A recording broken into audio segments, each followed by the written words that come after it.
Ms Carey. Good morning, my lady. First witness today is Sir Christopher Wormold. Welcome back, Sir Chris. Thank you. Solemnly, sincerely and truly declare I do solemnly, sincerely and truly declare and affirm and affirm that the evidence I shall give that the evidence I shall give shall be the truth, shall be the truth, the whole truth, the whole truth, and nothing but the truth. and nothing but the truth. Sir Christopher, good morning. I know it's not your first time at Dorland House. I dare say it won't be your last. You are the Permanent Secretary to the Department of Health and Social Care and have been since May 2016. Is that correct? That is correct. And if I could start, as I always do, by putting on record the Department's sorrow for everyone who suffered during the COVID pandemic, and particularly pertinent to this module, our ongoing thanks to our amazing staff in the health and care system who helped us all through. Thank you. Sir Christopher, you know I have a number of questions to ask you, spanning 5 statements that have been prepared by the department. I think you are the signatory to the first and the final statement, and then a number of your colleagues have assisted with parts B, C and D. Clearly, you may not be able to speak to all of them with direct knowledge, but can I ask that you do your best to assist us with the questions I've got for you this morning? Yes, of course, and I'll answer to the best of my abilities. There may be occasions when I have to say, I'm sure the department knows, and I'll go and check, because unlike my previous 2 appearances, I'm answering on things I didn't directly witness, so I've been briefed on or read about, as opposed to, as I say, previously when I normally had direct experience. But I'll answer as fully as I can. Thank you. Fully and shortly, please, if I may make that as shortly as I can. Thank you. All right. As Permanent Secretary, as you set out, you are responsible for ensuring ministers receive advice on strategy and objectives for the health and social care system. You are the department's CEO, setting standards and managing risk and assurance. And you are the department's accounting officer as well. And I think before joining the department, you were the Permanent Secretary of the Department for Education and the Director General within the Cabinet Office before that. Yes. Yeah. We will deal briefly, if I may, with the role of the department, which is set out in your first statement, which I hope you've got in front of you. I ought to say for the record, there are 5 statements: 369658, 389241, 472172, 469724, and 473872, all of which will be published later today. And I think you say this, that in broad terms, it's the department's role to support and advise the government's health and social care ministers by shaping policy, assisting in the setting of strategic direction, and implementing agreed policy. You support the Secretary of State, Mr Hancock, and Sir Sajid Javid, who were the relevant secretaries at the time. And the department secures funds for the NHS, and I think you're aware we heard from the CEO, Amanda Pritchard, yesterday. Yes. In relation to pandemics, it may be easiest if we could have on screen INQ 369658 at page 39. And you've helpfully provided there a document which I showed in opening, setting out in broad terms the structure and the responsibilities in a pandemic. Clearly at the time, preparations were for a flu-like pandemic. And at the top, there is the Department of Health. Under them, the Pandemic Influenza Preparedness Board. And sitting under that, PHE, NHS England and NHS Improvement, as then was. We're just calling it NHSE for now.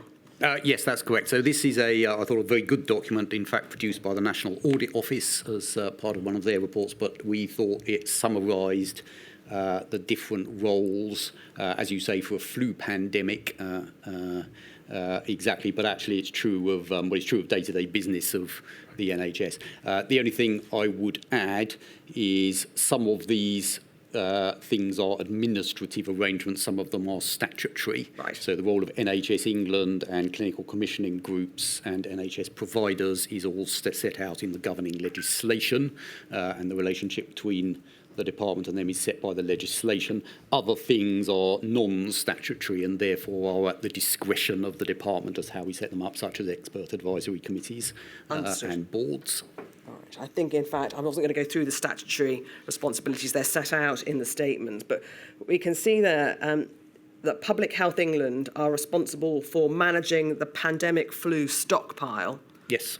Can you help us with that? Is it their responsibility to buy in the items of PPE, or does that rest with the Department of Health? Well, so Public Health England is an agency of the department. So they are civil servants directly responsible to the Secretary of State, albeit with an independent voice at the time on clinical matters. So things like what should be in the stockpile and how it is managed is a joint responsibility carried out by PHE, but as I say, they are an agency of the department, not a statutory body. All right. Is this the position that initially it was the Department of Health was the lead government department? I think until later on, overall responsibility was taken over by Number 10 and the Cabinet Office. Can I ask you this? What does it actually mean in practice to be the lead government department in a pandemic? Yeah, I'll say a couple of things about this. And of course, the inquiry has looked into some of these issues before in other modules. So the lead government department means that it is overall your responsibility to both prepare for emergencies and then run emergencies in those areas when they occur. Now, in practice, as we discovered in this pandemic, there is a point which is not set out formally, but clearly happens when something is so big that it becomes clearly a whole government response, and therefore the responsibility of the Prime Minister and the entire government and entire cabinet. Now we've put that point at the point when the first press conferences when the Prime Minister was clearly leading the response as being that point when we moved from, as it were, this being a health issue to it being a whole government issue. In your statement, you say that you were the lead role until the 2nd of March 2020. Yeah. The Prime Minister began to chair the COBRA meetings. Yes, so that is. Yes, so as I say, that was not a thing that was set out in guidance but in practice, once the Prime Minister is chairing COBRA and leading press conferences, it's quite clear that the ultimate decisions are then whole government decisions, as opposed to something we could decide within the Department of Health and Social Care. Well, let me ask you this. Did it make it more or less onerous for the department when you were no longer the lead government department? To be honest, it made very little difference to the work of the department. Obviously, in terms of there being a whole government response, it is very helpful. Every department and the centre focused on this issue. And also, of course, in the situation we were in, just an inevitability.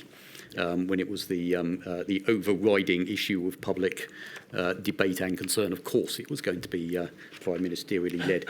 As I hope we've got over in our various statements, we focused very much on what was it the things that the department could do as set out in our battle plan, and regardless of whether we're the lead department or elsewhere, trying to focus relentlessly on delivering those things, as it were. So if you asked a member of staff in DHSC, I suspect they wouldn't have noticed. They'd say my job was to work on battle plan 4. We were in the PPE cell or whatever it was. Understood. And they were focused on the day job. All right. We looked at the battle plan, in fact, in the opening, and I'm not going to ask you much about that, but can I just take you one stage back? On the 10th of February, the Secretary of State requested the department to develop an action plan. Yes. Which I think was published in due course on the 3rd of March. Yes. And in that plan, it was, and I quote, the UK is well prepared for disease outbreaks. If I transposed UK for the Department of Health, would you agree, Sir Christopher, or not, whether the department was well prepared for you? I think partially yes, and partially with the benefit of hindsight, there were things we could have done better. So I would say a mixed picture. In what ways do you say the department was well prepared? So, if you look at where The UK did quotes well compared to other countries in COVID. It was all the areas where we were strong prior to COVID. Very good science, research, a lot of which the department funded. The development of testing done by PHE was in the early stages world leading. The NHS response, something where there was a lot to commend. The overall government's financial response. So there are a whole series of areas where we were strong pre-pandemic, and what the pandemic showed was we were very strong. Our use of the military would be another example. We have excellent armed forces who helped us a lot. So there was a whole series of things at which we were strong before the pandemic, and that showed up. There were then a series of areas where we were weak prior to the pandemic, which, and this will be a theme of my evidence, which the pandemic shone a spotlight on and magnified. So it is not a secret that there were considerable challenges in the social care sector prior to the pandemic.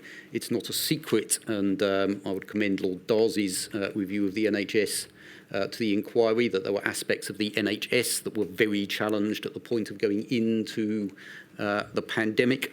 It's not a secret that our colleagues in local government had faced some very, very difficult decisions around austerity, which had left them not able to respond, and LRFs, we know what LRFs are. National Resilience Forums? Yeah, we had local resilience forums, not able to respond as they were. And what we found in the pandemic was, again, just like the areas where we were strong excelled, those areas that were weak. International supply chains would be another area. And the underlying health of the nation would be another area. All those areas which were weak prior to the pandemic shone a light on and highlighted. Can I pause you there? Yes. A little slower, if you wouldn't mind, please, Sir Christopher. I'm sorry. But a number of those areas where you have accepted there were weaknesses are not all necessarily laid at the door of the Department of Health. If there were one that you acknowledged was a department weakness, what would that be? Of things, and the inquiry has had my list several times of the 5 things we think we would want to do better in future.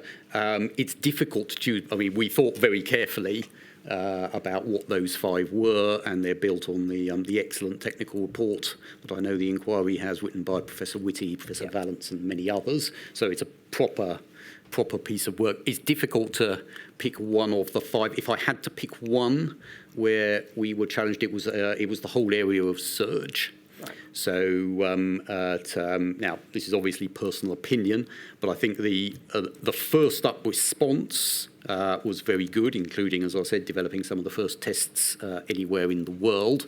And once we had got the full force of the state focused on the challenges we had, we delivered some quite extraordinary things, including the vaccine rollout, and indeed sourcing enormous quantities of PPE. Well, can I ask you about that, please? Well, sorry, I'll finish on your question. Please do. So the most challenging bit was getting from the first up response to the full weight of the state, where we, and I think Professor Whitty has spoken about this too, surging from one to the other is something we would want to be better at in future. A lot of good things were done. You know, as I've said before, I'm incredibly proud of what my colleagues in the NHS and in DHSC and in PHE did.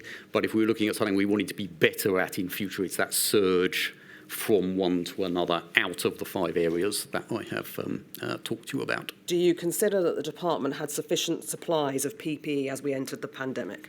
Well, the question for PPE is supplies for what? So we had about 420 million items in the PPE stockpile, which we believed at the time was sufficient not only for an influenza outbreak, but also a sort of MERS, SARS style outbreak. As the inquiry knows from previous modules, the pandemic we got was very different and required us to put PPE into far more settings than we were anticipating.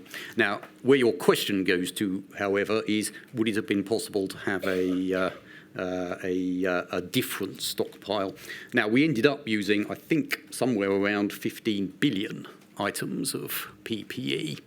I don't think anyone believes you could reasonably stockpile that number of items, and indeed the department worked out for that to be value for money, you'd have to have a pandemic about once every 10 years for it to do so.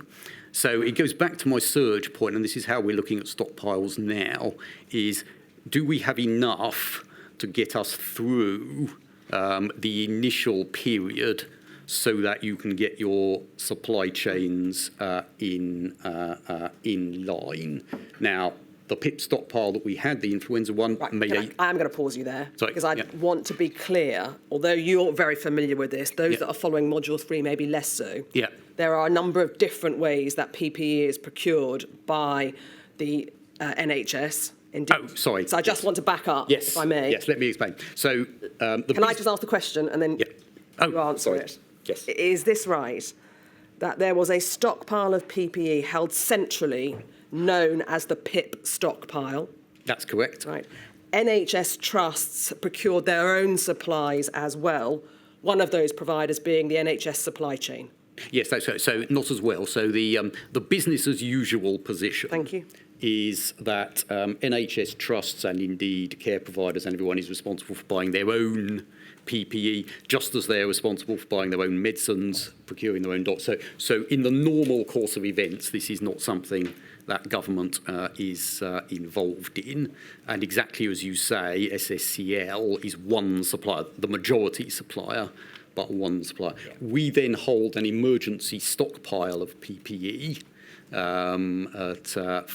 for emergencies, as we hold a number of stockpiles of other things, antivirals and some other things. SCCL is in fact, I think, the government company, government-owned company. We've been calling it the NHS supply chain. Yeah, it's one and the same thing. Yes, Right. yeah, but it is a supplier into a market along with other suppliers, but it does have the majority, so it's a very significant thing. And is this the position? Primary care at the start of the pandemic were responsible for procuring their own supplies of PPE from private suppliers? Yes. All right, now that changed during the pandemic. Well, so in the pandemic, clearly, this is set out in our various statements, there was, of course, a world scramble for PPE. Somewhere around 80% of all PPE on the planet is made in China, which was, of course, disrupted. Well, it was A, disrupted, because that's where the pandemic started, and B, everyone was trying to buy from the same place. We therefore took the decision that we would have to do it nationally, as various other countries would do, and I'm sure the inquiry has seen there are very similar stories from across the world about difficulties in buying PPE and the expense of doing so. So we, like other countries, went to buying centrally and then distributing for free, not just to hospitals, but the other settings, including care homes, where PPE was required. And it was very, very hard. It was... Sorry, do you want me to go on? Just pausing there. I want to look at the stockpile and then the other supplies that were required of PPE and do it in that order. In relation to the PIP stockpile, is it correct that in June of 2019, NervTag advised the department to add gowns to the stockpile for use in aerosol generating procedures? That is indeed correct. And at the time of the pandemic broke out, we were in the very early stages of that procurement, it having followed an entirely normal procurement process in peacetime. The reality is, though, as you set out in your statement, as at the 18th of February, can we have a look on screen, please, at 389-241_0057?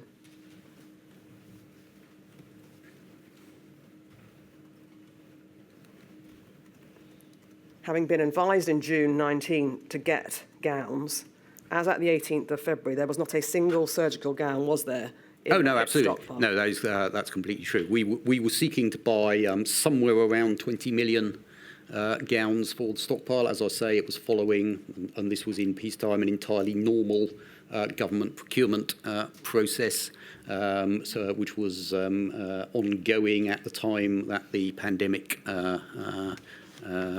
started out. So given when the recommendation was made, it is entirely unsurprising that that number is at 0. So, Christopher, does it take 8 months for the Department of Health to buy a sufficient supply, not necessarily 20 million, not even 100,000 gowns, as at the time we enter the pandemic? Well, by normal government procurement, yes. So what happens in that period, you get an initial view from NERVTAG that we need gowns. You then have to specify exactly what type of gown and where from, and then you have to run procurement processes, which, as you know, in normal circumstances, will take months and months and months to do. So All right. Now, Do you think it was too slow?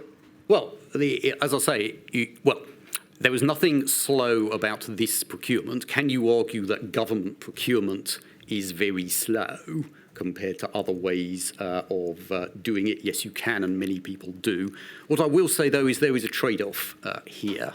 So government procurement has huge checks and balances in it to ensure both value for money and fairness between suppliers. Of course, what we did in the pandemic was we massively accelerated those things, raised our risk profile, and then, as I think we'll come on to in a different module, you face a whole series of different challenges about what is the quality of what you receive and etc. So the government does face this trade off. And no one's suggesting that on the 17th of June, when NERVTAG said go and buy some gowns, they were going to be procured by the 18th. I follow that. Yeah. But once it was obvious the pandemic was coming down the track from January 2020, why is it still, as of the 18th of February, there is not a single gown in the PIP stockpile? Sorry, by the 18th of February. By the 18th of February. Well, so what we did, so the procurement we were running for the 20 million was not going to deliver at that speed. We activated a whole series of our what are known as sleeping contracts, which was the other way which we planned to procure PPE in the pandemic, and again, as we have covered in a previous module, that is one of the bits of preparation that did not work, categorically did not work. And I mean, there was very little, I'm not quite sure what the right word is, nationalism that went on in the pandemic. We managed to procure large numbers of tests from abroad with one slightly... I'm not asking you about tests. No, sorry. The point I am making is PPE was about the only area where a large number of national governments acted to prevent trade. Okay. So we were not able to buy from the sources that we expected to buy because a whole series of countries had put restrictions on the export of PPE because of the world scramble. So, I'll say I've been completely upfront about this. Our planning expected us to be able to buy at speed via the contracts we had signed, and we were not able to do that.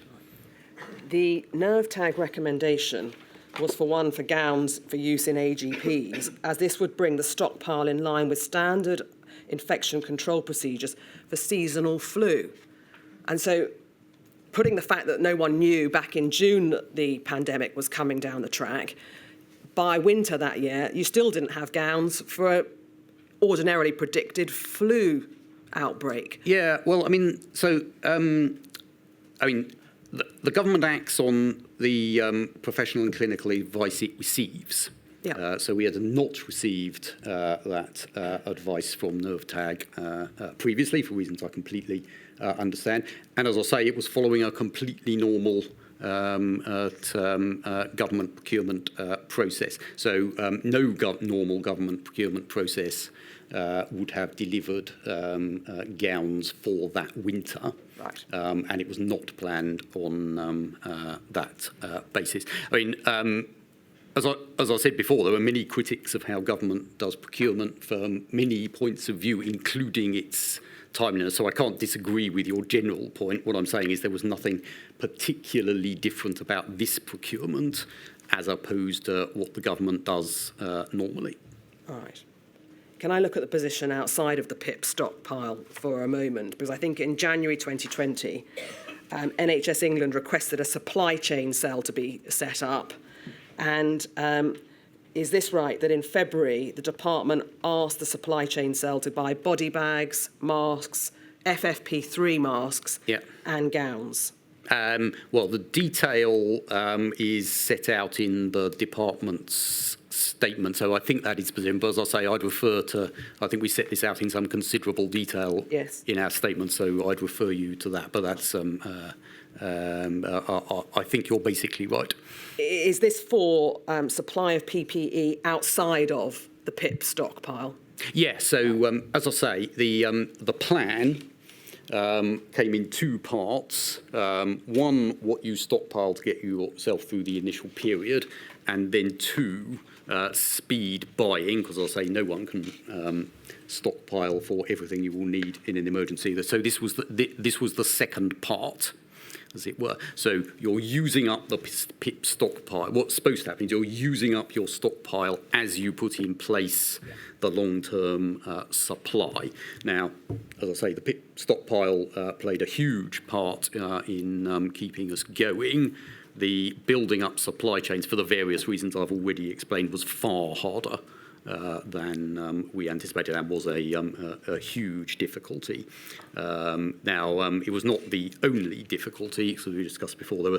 There were two challenges for us in PPE. One, getting the stuff into the country nationally, and then two, and actually more difficult and more challenging, and I know this caused huge worry and concern to many healthcare workers, the distribution of it within the country when we got it. And as I say, most of our biggest problems were on, the first one was very, very challenging, and we were at some time, as you'll have seen in our evidence, very close to the wire. The second was very difficult indeed and caused huge concern, rightly, amongst our... Pause there, because I want to look at how close the... Sorry, just before you go to that, I'm so sorry. I just wanted to go back. You said the sleeping contracts hadn't worked. Was that with... Were they contracts where you hoped that British manufacturers would step in? No. So there are almost no British manufacturers. As I say, 80% of world PPE is made in China. But no, people who otherwise might make... No, so it was from traditional PPE suppliers. All right. We did, in the pandemic, look at domestic supply, but you have the issue of where does the raw materials come from, which tend not to be in the UK either. So it's a huge help to manufacture, but it doesn't solve the problem. And it's also, bluntly, much more expensive in peacetime. So the sleeping contracts were with were international. Right. Were international, and as I say, every country in the world was doing this because very few people make PPE or have the raw materials. No, not at all. So, Christopher, maybe look at how close to the wire we came by reference to a table set out in your statement, 389241_0063. And just to, whilst that's being brought up on screen to help you, on the 3rd of March, the Secretary of State was made aware that NHS supply chain had introduced demand management measures, as it's called, to prevent over-ordering of stock, and was planning to release the PIP stock to maintain continuity of supply. Yes, that is correct. So what I'll say about this... pause, because I just want people to take in what it shows. Clearly, we've got there different types of PPE, what is available at the time, what is available subject to clearance and testing and the like, what's on order that's confirmed, presumably a degree of confidence it was coming, and then column D, what was on order but you don't know really whether you're going to get it or not, and then what the reasonable worst case scenario was suggesting should be on hand, and then as we come to the red and green and amber, where we got to. And it's the red, understandably, I want to concentrate on. So, I mean, help us with this table. So this was one of the tables we produced thousands of them. So this is but an example we were monitoring. I think Cell was looking at the numbers sort of 2 or 3 times a day. And as I said, we were very close to the wire on a number of these things. Now, the arrangements that were put in to ensure that we didn't run out nationally are nothing new, but on a much bigger scale. So bluntly, the NHS, which uses, I think, something like 14,000 drugs and enormous amounts of equipment and etc. We normally have some supply issues in peacetime at any point. A good example would be in 2018, I'm sure you remember, there was a world shortage of EpiPens. PPE, please, if we could Well, just no, sorry, I'm just explaining the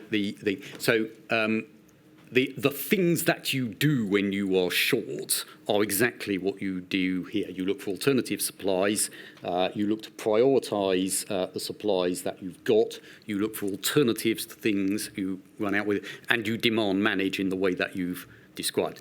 Pretty much exactly what we did for EpiPens as to what we do for PPE, but on a much, much bigger scale, as it were. But the techniques used to manage what do you do when you have a shortage of a key medical product are no different in the pandemic than before or after the pandemic, just on a much bigger scale. So that was why demand management was put in. It's part of the standard playbook of what the health services do when they're short of a critical item. But there is, on any view here, a significant undersupply of gowns. Oh, yeah, we were very judged worried. against the reasonable worst case scenario. Yeah, isn't it? and of course, fortunately, the reasonable worst case scenario was never reached.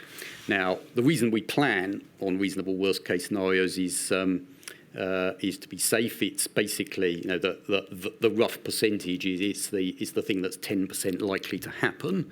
So in 90% of cases, of scenarios, the reasonable worst case scenario will be more than you expect. We plan on it for safety purposes, and the numbers here speak for themselves. That's why we were focusing on those items, and why they are marked red, is because we were very worried about them.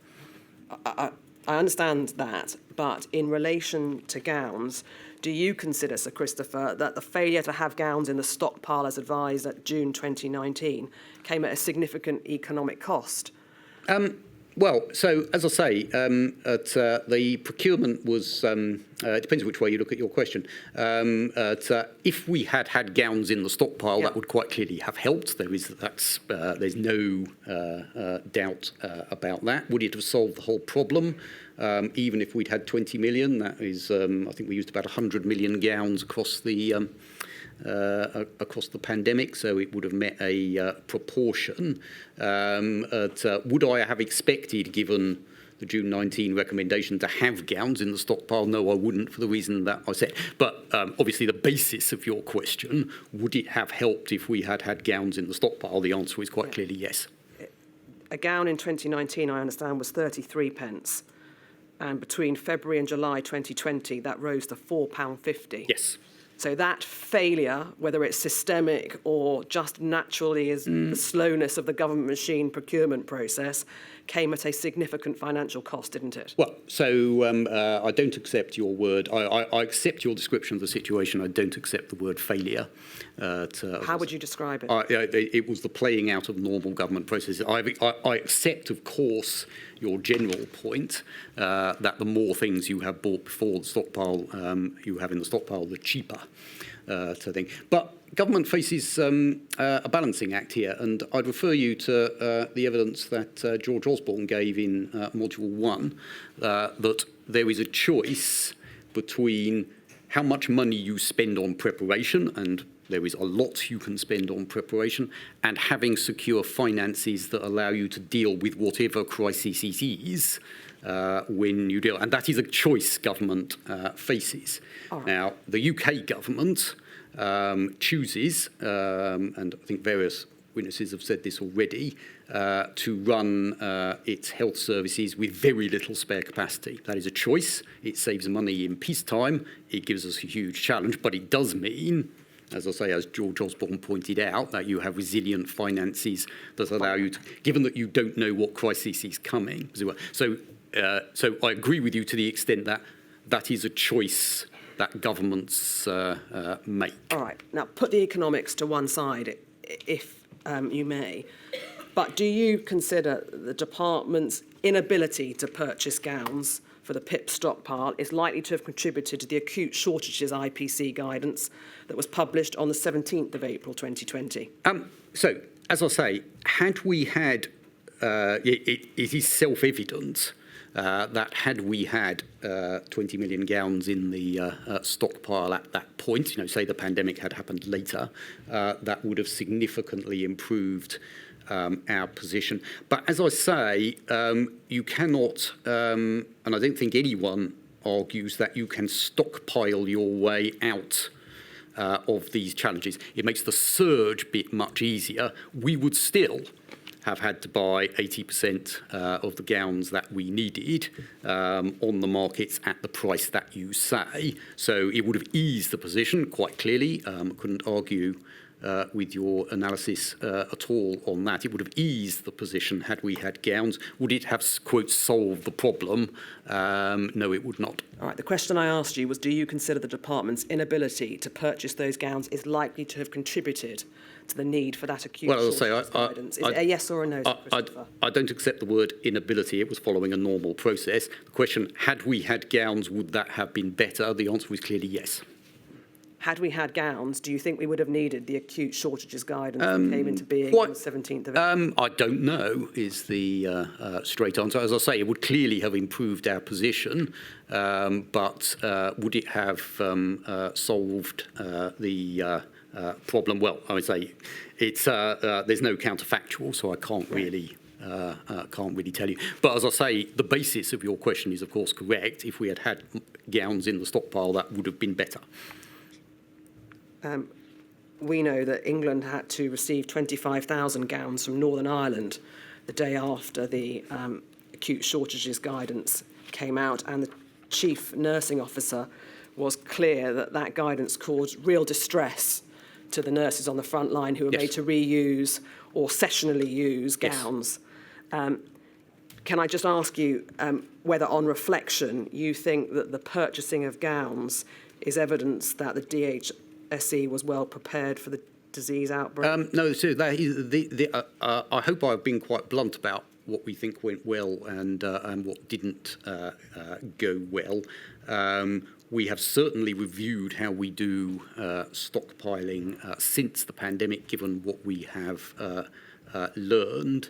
When I ask myself the question, is there an individual who should rather than could have done something different with the recommendation we received from NERVTAG on that date, I couldn't say that there is an instance where I say that there's a person or there's a decision that should have been done differently. As I say, your general point of would it have been better quite clearly stands. I think we've had enough on procurement. I have got a module dedicated No, to it. my lady, I was going to move on. Save for one aspect, if I may. Clearly, that you've acknowledged there was a supply issue with gowns.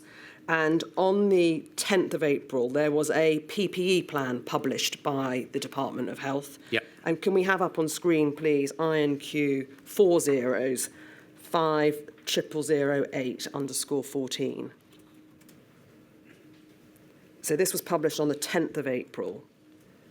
And in that plan, at paragraph 1.24, it says the UK was well prepared with a national stockpile of PPE which had been reserved for our preparations for an outbreak of pandemic influenza and no-deal Brexit. Given that we've looked at the short supply of gowns and for the reasons you've outlined, do you think that was an accurate statement? Yeah, I think it's. I looked at this when the inquiries sent this piece of evidence. I mean, sorry, before I say, there was something I wanted to say about your previous question quickly, that you pointed towards the distress that frontline workers felt, and we feel that profoundly, and nothing that I've said about what we've done, what we did, as I say, which I can defend in process terms, should be taken at all as we fully felt and understood the extreme distress that many frontline workers felt on this incident, and that is obviously a matter of huge regret and sorrow to us. So I did want to make that point, that I'm not trying, people were very concerned about PPE for very good reasons. On this particular sentence, which, as I say, I looked at in advance of this hearing, I think it's true but not sufficient. So the words on the page are true because it relates to pandemic, influenza and no deal Brexit. With hindsight, we had not planned, as is well known, for an asymptomatic disease that required the level of PPE use that was made. Now, of course, on the date this was published, we did not know the full significance of asymptomatic transmission, as the inquiry has heard from many witnesses. So in retrospect, I think this sentence, while true, was too decisive. So given what we at that time didn't know, as I say, while this is true, there ought to have been more doubt because we didn't know enough about the disease to know that our stockpile was going to be sufficient, as it were. So I don't object to it having been written. As I say, I think it's a true statement on the day it was written. Looking back on it, I think it was too decisive a statement. All right. Can I look at some steps, please, that was taken to try and alleviate the supply chain problems? And I think you say in your second statement that there was a national supply distribution response hotline set up on the 16th of March. And initially, I think it was Monday to Friday, but it became a 24-hour service 5 days later on the 21st of March. Yes, so this was something that existed already. We had created it as part of our Brexit preparations, and it was repurposed for COVID, and it was exceptionally useful. It received between January 2020 and the end of July 2020, so the first wave, in essence, coming to the end of that, 36,277 calls. On any view, a phenomenally large number of calls. Oh, exactly. And as I said in my previous answer, the levels of concern out in the system, both from individuals and institutions, is entirely understandable. So that is a huge number, but huge but unsurprising in the circumstance. Are you able to help with what practically happened when a trust rang up the helpline and said, we're running out of X PPE or Y PPE? What actually happened and how quickly were they able to receive the missing items? Yeah, so what the helpline would do is it would basically triage. So it would work out what is the level of urgency compared to other people and what is the requirement, and then where could we fulfil that requirement for. Now, there is a natural dynamic here where if you are running an institution, doesn't matter if it's a care home or a hospital or etc., you want to be very sure that your PPE supplies are adequate. You would want days' worth. Looking nationally, it was sometimes we were not able to supply days' worth. So we focused on the people who were going to run out most quickly. So if you were within 24 hours, we were doing daily drops to those people. And there was therefore, even if we were doing, as it were, the right thing, delivering to the most urgent and no one ran out, nevertheless, if you were, I'll say, either a healthcare worker or somebody running an institution, that would cause you huge anxiety, because you're looking at your PPE stockpile and you're waiting for the next delivery. So it was doing the right thing, but as I said, it's fully understandable why there were such levels of anxiety and concern, and we would if we were in those people's situation. Now, obviously, hospitals was what the system was designed to deliver. We had an entirely different set of problems. I don't know if you're going to come on to this in other settings, care homes and GPs, where there were a whole series of different challenges, which I'm sure you'll ask me about. Right, so can I just be clear?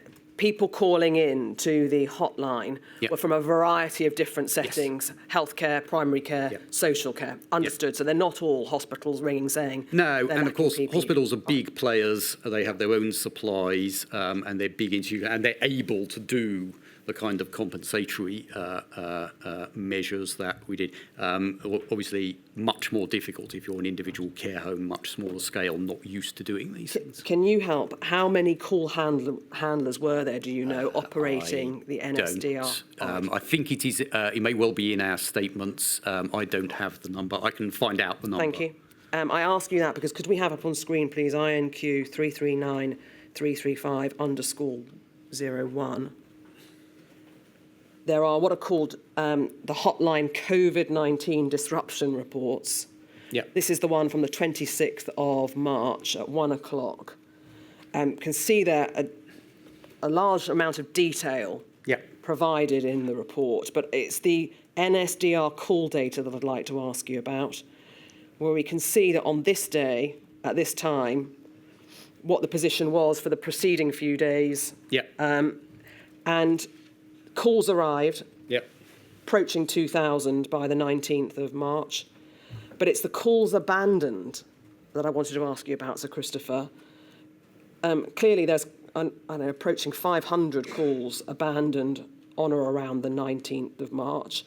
Was there any work done to ascertain whether there were sufficient numbers of staff manning the hotline to try and reduce the number of calls that were abandoned? Yeah. Now, the whole reason this data exists is because of the very careful monitoring that was being done by the PPE cell.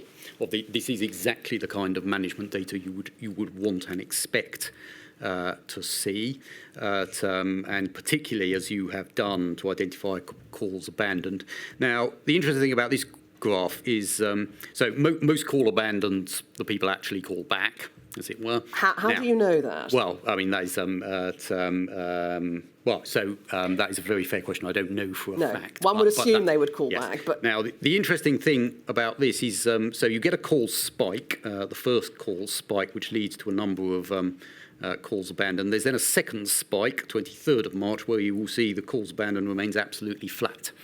So not managing the cell, I'm not a manager of the call centres, but if I was looking at that data, I would say a problem was identified, and before the next spike, it was dealt with, as it were. So obviously best is it never is identified, but the whole point of management data like this, if you're leading an organisation, is to see have you identified the problems and are they dealt with? Now, this chart suggests that did happen, because, as I say, the next peak, which is actually longer, more calls, the calls abandoned line stays absolutely flat around zero.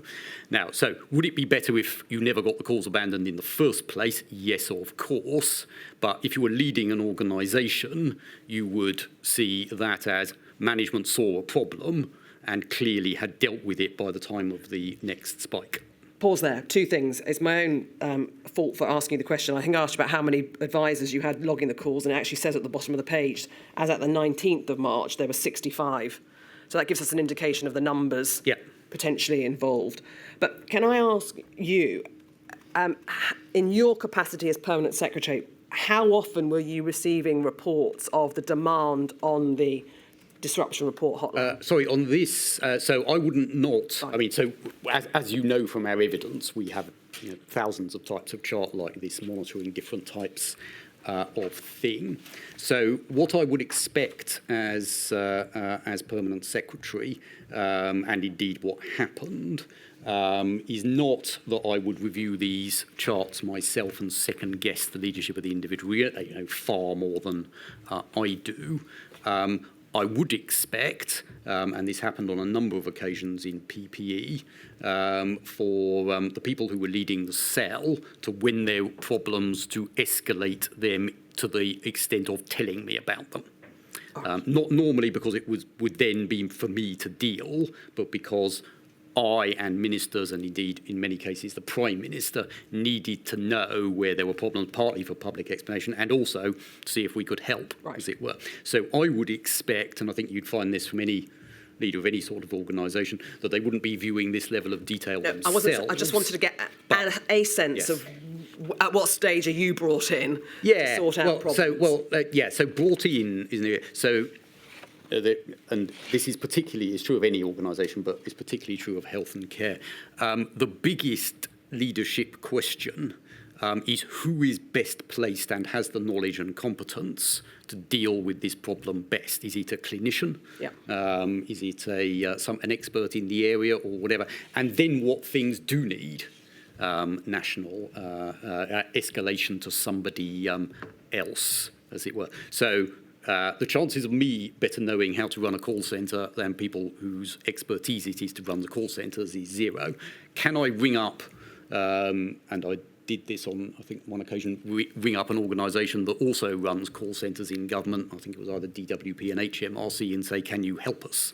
That I can do, Right. if you see what I mean. So what I don't want to suggest is there is some magic about being permanent secretary that means you have better solutions than the people who actually know how to do No, it. it wasn't that. I wanted just to get a sense of when it is that you're brought in to help. Yeah, so it's not in relation to. yeah. So to this. what I did, All right. I had a daily meeting of all my key leaders around the organisation, and I would expect them to tell me in that meeting where there were issues that went beyond the sort of normal challenge.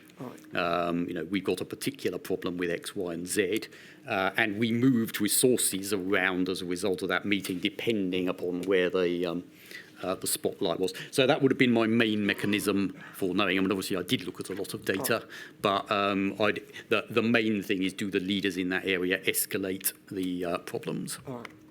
I'm not going to ask you about the parallel supply chain that was set up as well, Yep. but I do want to come on in time to June 2020. And if it helps you, I'm at paragraph 236 in the second statement. And could we have up on screen, please, 389.241_74. And I want to ask you about the halting of the buying of PPE stocks. I want to be clear about what was halted when and why. And in the statement, you say, once we were confident we had sufficient PPE supplies on order to create a 4-month supply stockpile by mid-June, the purchase of most categories of PPE was halted. The dates buying was halted for each type of PPE were as set out in the table on our screen. Halted for how long? In some cases, we haven't started rebuying yet. Right. So the way this was done, so we established a reasonable worst-case scenario. In this case, the reasonable worst-case scenario was, in fact, a multiplier of how much COVID and then on COVID usage. So we had, as it were, two worst-case scenarios multiplied together, and as it says in the statement, they worked out a 4-month number for those reasonable worst-case scenarios, and that was taken. When I say there was a lot of professional input to this, taken as that being a safe amount where you could reasonably say we're very unlikely to run out. Now, what happened in practice, of course, is we got nowhere near the reasonable worst-case scenarios, as you would in 90% of cases. That is, of course, excellent, and that is why, and you will have read the reports, we actually ended up with a large amount of PPE at the end that we had to store at considerable cost and have been disposing of. Now, bluntly, I would much rather be answering questions about why we ended up with too much PPE And too little. than the questions. All right. Can you help me in relation to FFP3 masks? Were they was the buying of that reinstituted, perhaps around the winter of 2020 into 2021? I think it's set out in our statement. I can't remember off the top of my head the date, but I think we did, and I think you're referring to the bit of the statement where it says that we did. We did two. There were two things on FFP3 masks. One is the absolute number, and the second was diversifying the types. Well, that's what I wanted to come on to, Yeah. actually, because in September of 2020, the PPE strategy was set out, and in that, DHSE said they were committed to understanding the needs of individuals using PPE and improving their user experiences. And there was reference then to the difficulties that women had with wearing PPE, Yep. people who are Black, Asian or minority ethnic origin, Yep. and indeed some others. And so can we just focus on that for a moment? Are you aware of how diverse or otherwise the PPE stockpile for FFP3 masks was to enable FFP3 Yeah, masks so to it fit was, within the AME. it had diversity in it, but not enough, and that is why we took the actions that you described. So, and how it's been explained to me, and as I say, this is not my professional expertise, so how it's been explained to me, masks, very, very different from any other type of PPE because it requires a fit test. No one should be deployed to a high-risk area without that fit test having been completed and them having a mask that suits them. So what should have happened in accordance with the rules is if there wasn't a mask available that fitted your face type because of your gender or your ethnicity, you shouldn't have been deployed to a high-profile, a high-incidence area. Again, I know because lots of people have told us this causes considerable stress in the system, both for institutions and individuals who would understandably worry about that position. Now, what we did, I think we had 4 different, and this is from memory, so if I get the numbers wrong, I'll correct them afterwards.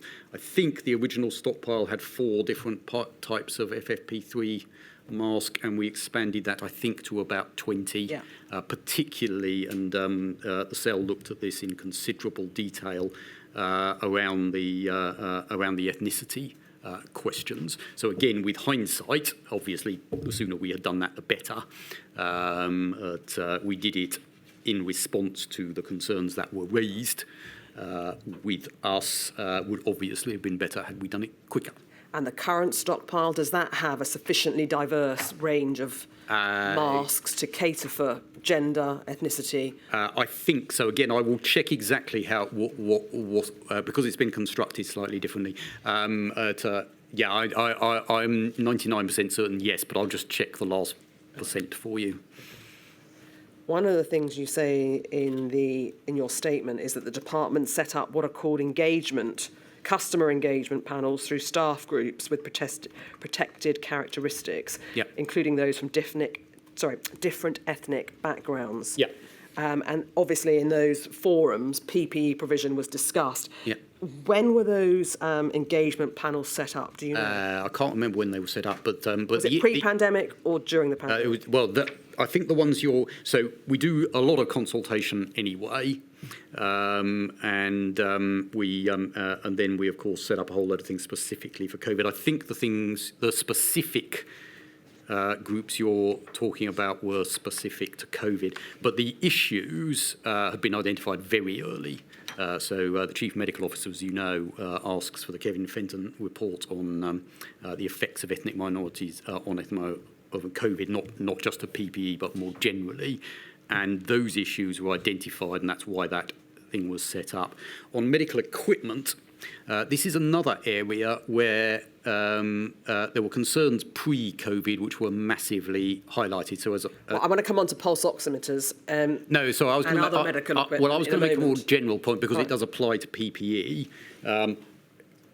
Through the Whitehead book, we did find, which had not been put together in the way, and we think we're the first people in the world, along with the Americans, to have done such a study. We did find this bias in medical equipment generally, including PPE, that had been there for quite some time. And as I say, COVID shone a spotlight on it, but there quite clearly was a problem with how medical equipment is designed, tested, researched, and provided that has biases in it. Chris, if I could ask you to slow down, or I'm going to have a stenographer going on strike. I'm terribly sorry. And also, if you could wait for Ms. Kerry's question, because otherwise what happens is, if the two of you are speaking at the same time, it's a nightmare. I'm sorry, I will slow down. Thank you. Let me try as well. Before we come to the biases in equipment and the like, can I just finish with the PPE? And could we have on screen, please, underscore 389241, page 85. I just want to deal with the engagement panels because in March 2021, it'll just be coming up now. There you are, paragraph 290. Further to the engagement panels, in March 2021, the department commissioned the CO COVID-19 Task Force Field Team to consult directly with health and social care frontline workers. The engagement highlighted the following key themes. Some staff felt they had been given lower priority than others in PPE provision, and it sets out some examples of that. The other theme was a lack of confidence in some to raise concerns or a feeling that they would not be listened to.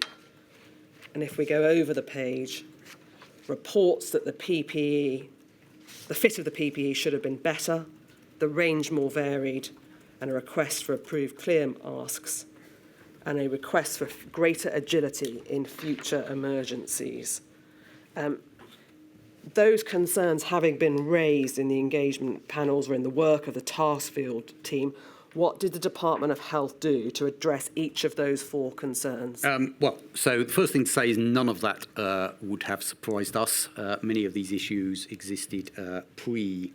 Okay, well, let me ask you then, if it's not new, why wasn't something done to try and address it before we got to this stage? And I can send you more information on this. I mean, there were things being done pre-COVID, and I think all those issues, the challenge is they hadn't worked. Now, in COVID, particularly on the ones that relate to staff consultation, of course, during COVID, while a lot of effort was put in to this area, we were doing things at enormous speed, and we weren't consulting as much as we would normally. That was, it's A, a big problem, and B, a fact of life. So as I say, it doesn't surprise me. A lot of these issues are about are within the NHS, and I know you spoke to Amanda Pritchard about them yesterday, and I won't add to what she's said, other than to say, as I say, they are long-standing, difficult issues that haven't been cracked yet. I understand the acknowledgement or concession, call it what you will, that this is nothing new, but No, sorry. wait, please. the question I wanted to know was, what is the department doing, for example, to try and address the concern that some staff felt they had been given lower priority than others in PPE provision? I didn't mean to sound in the way that you described me. There's nothing new. These are incredibly important issues. What I'm saying is they're long-standing and very, very difficult issues. Now, as we've set out in our statements, we took a whole series of actions, particularly around the provision of PPE for ethnic minority staff, not just to reassure people, but to actually change what we were providing in the way that I've already described. Now, clearly and entirely understandably, a number of staff felt, particularly early in the pandemic, that these issues, and we couldn't do anything about those retrospectively. So I'm clear we took a lot of action that improved the situation. That's Can you give us any examples? Well, I've given you some. The clearest one is the change of policy on the types of FFP3 masks. There are a number of others which I can supply, but that's a very clear example. But as I say, I don't want to diminish the issue just because it had been long-standing, nor does the fact that we dealt with it later change people's perceptions of what happened. Those are all, this is stuff we have to crack, and people's concerns are entirely reasonable and understandable. Right. Can I ask you about, please, a request for approved clear masks? And I think you say in a different document that DHSC was piloting clear face masks with the NHS and indeed social care.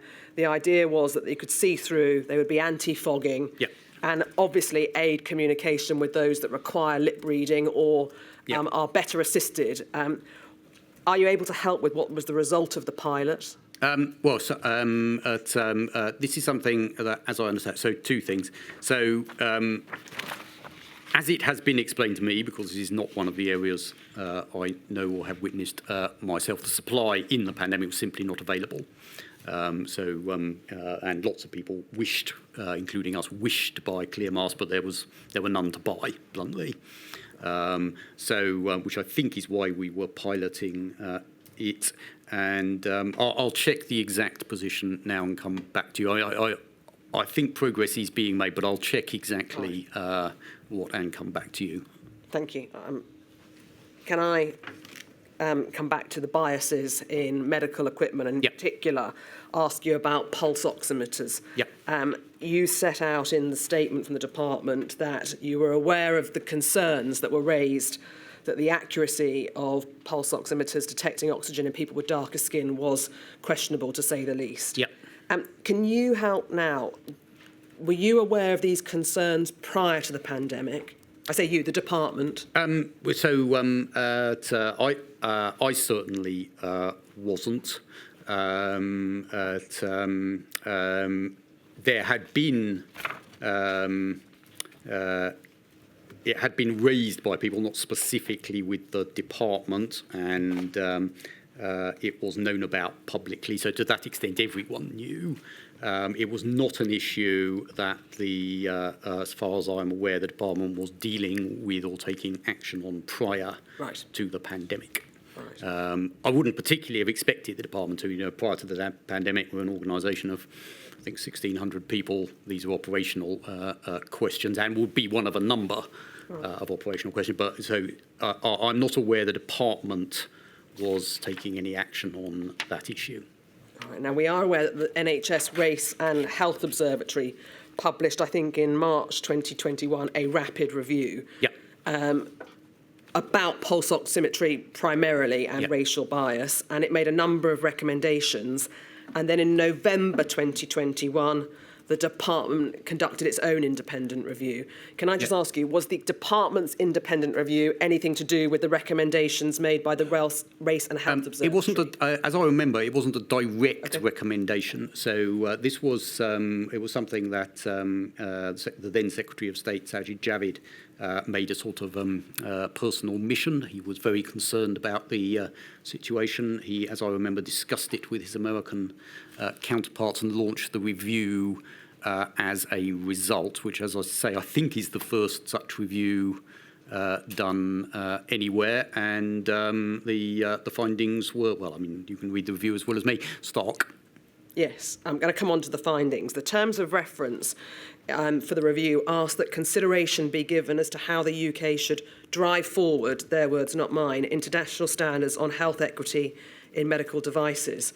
And so is there any work ongoing to collaborate internationally to ensure that future devices don't have an inbuilt ethnic bias? Yes, and as I said, it started, as I remember, with the Secretary of State discussing it with his American counterparts, who of course drive a huge quantity of the market. It does have to be, this is a world market, as I described, so it has to be world change, but there are big things that the UK can do unilaterally.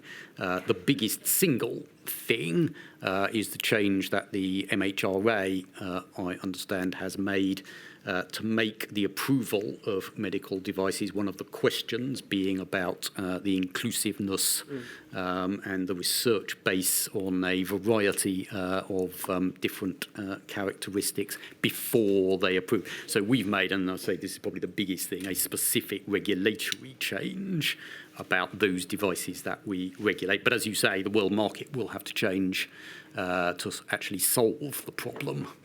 The review was announced in November 2021. Yep. I think it was completed certainly in late 2023, and then the government published it in March 2024.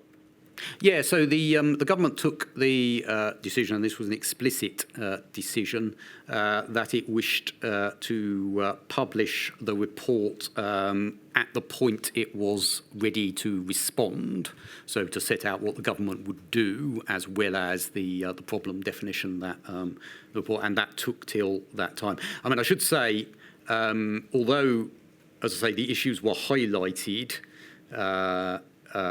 by the pandemic, I don't think there was ever any suggestion that the review and its consequences would have any effect upon the course of the pandemic, because the timescales are much too long. So this was seen as a long-term piece of work, not as a It was caused by the pandemic, but it was not part of the response. Yeah, it wasn't the solution to the problem that had been identified. But do you think, Sir Christopher, that a review being announced in November 2021, not in fact being published until March 2024, is too long a time to wait for such an important review? Again, and I can't argue with you, all these things, it's better, the quicker the better. I completely understand the government's wish to be able to say what it was doing about it, and some of those things are very complicated. Regulatory changes are very complicated, and obviously supply considerations and market considerations, and it's a very complicated thing to do. You can take the view that you publish the review as it is and the government responds sometime later, or you can do it this way. The choice. Do you know why it wasn't done, that the review came out when it was ready and the government response followed? As I say, you'd have to ask the ministers in question, but I think they wished to be able to set out not just the problem, but what the government was actually going to do about it and the action it was going. All right. Can I ask you about one of the recommendations? Could we have on screen, please, INQ 468614? And perhaps when I've finished this, my lady, it might be a convenient moment for a break. But recommendation 1 of the review was that regulators, developers, manufacturers and healthcare professionals should take immediate mitigation actions to ensure existing pulse oximeter devices in the NHS can be used safely and equitably for all patient groups across the range of skin tones. And the government response set out is the government is committed to ensuring that pulse oximeters are safe and effective for all patients. Work is already underway to mitigate any inaccuracy in these devices, fulfilling many of the recommendations, sub-recommendations. Can you help with Sir Christopher as to what work is already underway to mitigate that inaccuracy? And this was done during the pandemic as well. So, the first thing to say is this clinical device, which is mainly a clinical matter for doctors, and I know you've talked to so I am reporting what I have been told, not my professional expertise. Thing 1 is simply doctors knowing, and other medical staff knowing. So if you have somebody, you've got a pulse oximeter reading, and they have a dark skin, knowing that the reading will not be the same as a white person is obviously very important. One of the things that was emphasised by, I think it was the NHS during the pandemic, is that one of the most crucial pieces of data from an oximeter, and as I say, this is not my professional expertise, I simply repeat, is the change in the reading rather than the absolute level. So it is not the case that an oximeter is not useful for people with different skin tones, but you have to understand that the base level will be different and look at the changes over time as being crucial. So there are, as I say, you should mainly ask the doctors involved, but there are medical practices you can take that mitigate the base problem that these devices do not work properly for people with dark skin as they do with people for lighter skin. My lady, would that be a convenient moment? Yes, certainly. I shall return at past. Thank you very much. All right.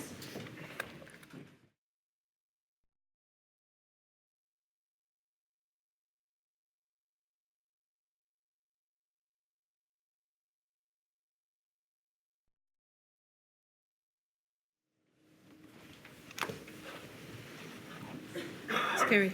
Okay. So, Christopher, a number of different and discrete topics I'd like to cover with you during the remainder of your evidence. And I think in your department's statement number 4, you make it clear that NHS England is and was, during the relevant period, responsible for operational delivery of NHS healthcare, and it's the department that holds NHS England to account. Yes. Now, that is that's the formal legal position, and very important that we stick to it. It was there. They are both the people with the legal duty to run the NHS and also, of course, the people with the expertise, as you will have seen from Amanda Pritchard and Steve Powis and many others in the course of the inquiry's work. Our job formally is to hold them to account. In practice, what happened during the pandemic was we were in constant discussion with NHS England, and they would be consulting us as they would consult many other people on what they were doing. So things remain their statutory duty, but they would have been discussing it with the department. We would have been making our point of view clear. Ultimately, their decision on how to run the NHS, some discrete areas which are set out in the statement where it is the department's decision or the wider government's decision, for example, around funding. So the strict legals was not quite how we worked in the pandemic, for reasons you'll understand. All right, understood. Can I ask you about NHS 111? Yeah. The department is not directly involved in commissioning the services of 111 or their operation, but the inquiry has heard considerable amount of evidence about 111 calls going unanswered. Indeed, the Health and Safety Investigation Branch found as such. Professor Snooks, that we've heard from, told us, I think, at one stage there was 1.1 million calls unanswered.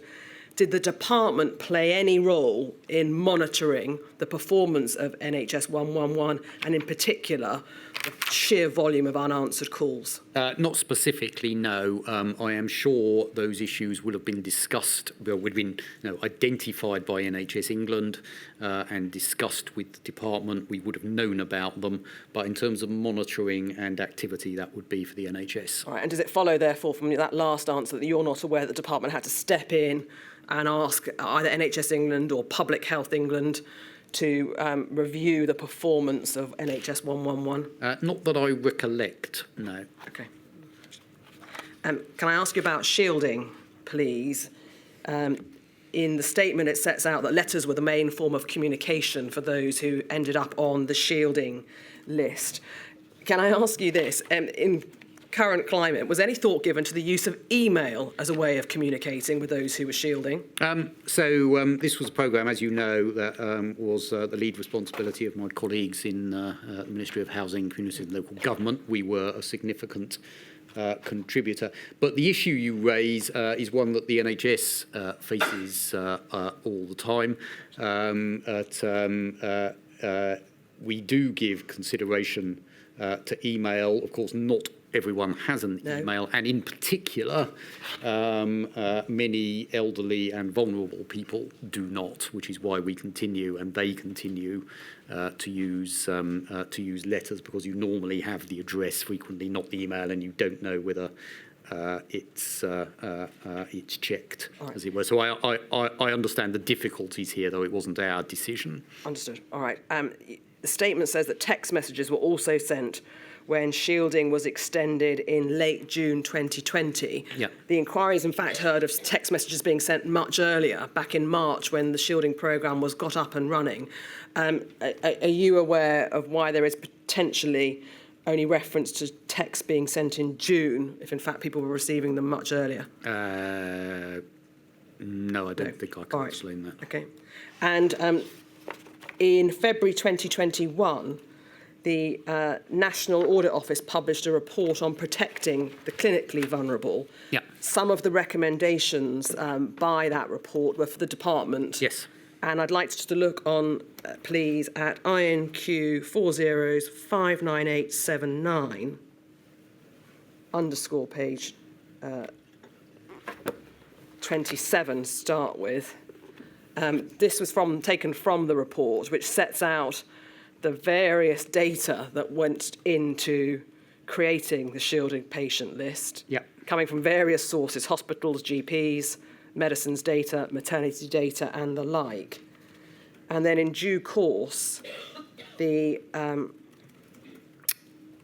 National Audit Office recommended that the department ensured that healthcare data systems could allow easy but secure access to healthcare data.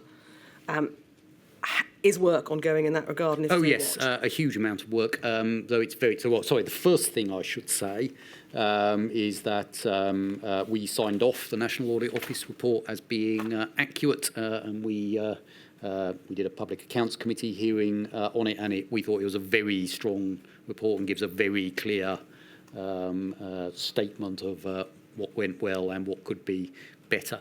Now, data sharing is it's a colossal issue in the NHS. 3 interrelated reasons. One, legal, and we have some powers to do things about that, to authorise data transfer, which we did during the pandemic. One, correctly, privacy concerns. A large number of the public are concerned about how their personal data is used, both by the NHS and others, and we always have to be mindful of that. And third, entirely practical, which is, can the systems talk to each other? And you will, I'm sure, have seen the reports about the NHS's creations of, apologies for the jargon, the Federated Data Platform work, which is all about that and other programmes making the practicalities of data sharing easier. Now, in this particular case, the privacy one is very pertinent, because obviously to identify an individual who needs shielding, you have to be sharing very personal data. So that was obviously, even in a pandemic, that is a matter of obvious concern. Right, so given that the National Audit Office recommended the department should ensure the data systems allow the access, if we were to have a pandemic at the end of this year, how confident are you, Sir Christopher, that perhaps some of the data problems would in fact be much better this time around? It would be better, but not good enough for us yet. In data generally, not personal data, we made huge strides, which we have maintained post the pandemic, in particularly data in social care, on which we held very little. Of course, they're private businesses, so we made a huge step forward in data about social care. And as I say, the NHS, within those very important constraints that I described, has major programmes around data sharing. It would definitely be better. But I don't think anyone, I don't know if you asked your NHS witnesses, no one would say it's right yet.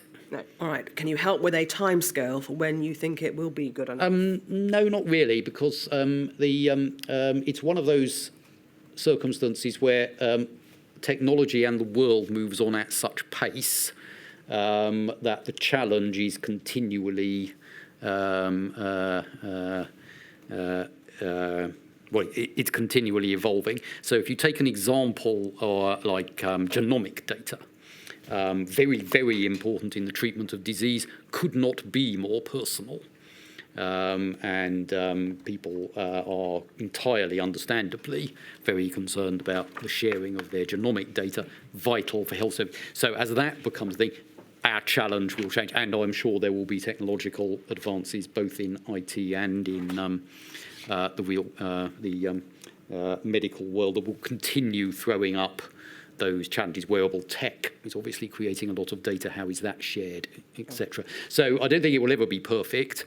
We are trying to get continuous improvement here. Is this an area that requires legislation? I don't actually think that it does. Well, it might do. I think the winning of the public debate, and I have said this before in public, so I will say it again.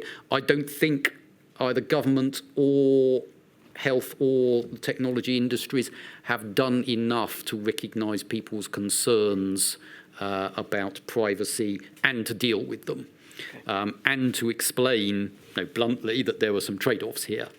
We can, if you are prepared to give up some privacy, we can give you better healthcare, but it's your choice, as it were. And I don't think, so I think winning that public debate and reassuring people about the use of data, I think that's more important than legislation. There may need to be legislation that follows, and I mean the government is doing some legislation, as you'll know, but in health specifically, it's the winning of the argument and then bringing the legislation and regulatory regime up to date with where public opinion is, as opposed to believing we could pass a law and solve the problem. Because as I say, the challenges are the trade-offs in the public mind between two public goods, as it were, one for privacy, one for better healthcare through data. Can I ask you, please, about DNA CPRs?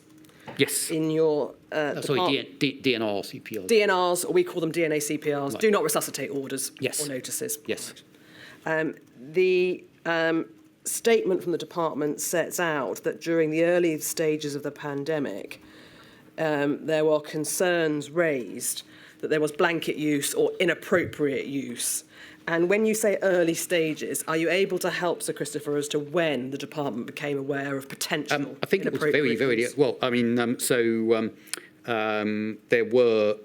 a clear regime on do not resuscitate orders that existed prior to the pandemic, in particular focusing on informed consent of individuals and their loved ones. And there was a low level of concern, about which everyone was aware prior to the pandemic, that the good practice was not always followed. So this was not a brand new issue. Again, like other areas, highlighted and spotlighted by the pandemic and made much bigger. I think it was very early indeed. I think it was March, April 2020. Thank you. And a series of actions, as set out in the statement by various bodies, were taken, which, I mean, all they do is re-emphasise the existing position that blanket DNRs are totally unacceptable, that they have to be individual clinical choices and based on the good practice and consent. Right. Now, when various people have looked at this, there is much more evidence of bad practice in consent than there are of actual blanket arrangements having been put in place. And Can I pause you there? Because I'm going to come on to look at Okay. what steps were taken potentially by the CQC and the Yes. like. But in your statement, you said that the department did not receive inappropriate or evidence of inappropriate and blanket use of DNA CPRs. Did the department ever ask for such evidence? Well, we set up the CQC's reviews to find out the exact thing. And it's not surprising that things wouldn't come to the department. The police's, if you were concerned about do not resuscitate orders, your first ports of call would be the regulator, the CQC and NHS England. You wouldn't expect people to decide to raise things with the department. That's not what I asked. I didn't ask whether they asked whether they raised it with you, but I'm asking whether the department ever asked for evidence of it. Well, we asked for the CQC review. Yeah. That was in October 2020. Yeah. But if concerns are coming to you in March or April or Well, early, we had heard of concerns and we had discussed them with NHS England, and the guidance that was put out was obviously it wasn't the department that did it, but we were part of the discussions that led to. So action was taken. I'm not aware the department received any specific examples of the blanket use as opposed to general inappropriately used evidence, but we certainly asked NHS England. Right. Now, you made the point in an answer a moment ago that the letters were sent out by CMOs and the like, reiterating the position across indeed the entire UK that DNA CPR should only be imposed on an individual basis. And in line with the good practice. Quite, absolutely. But come the autumn and in the lead up to the department commissioning the CQC to conduct its report, there were increasing number of reports again of inappropriate or blanket use. Yeah.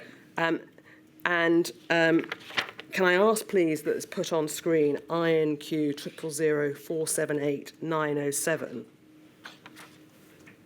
And could we go to the final page, page 3 of that document, please? Because here we are now in September of 2020. And it's the MSC, the Minister for Social Care, has requested that we have a method of assessing the scale of inappropriately applied DNA CPRs. That's to include any data on the scale of the problem, what we're doing to monitor this.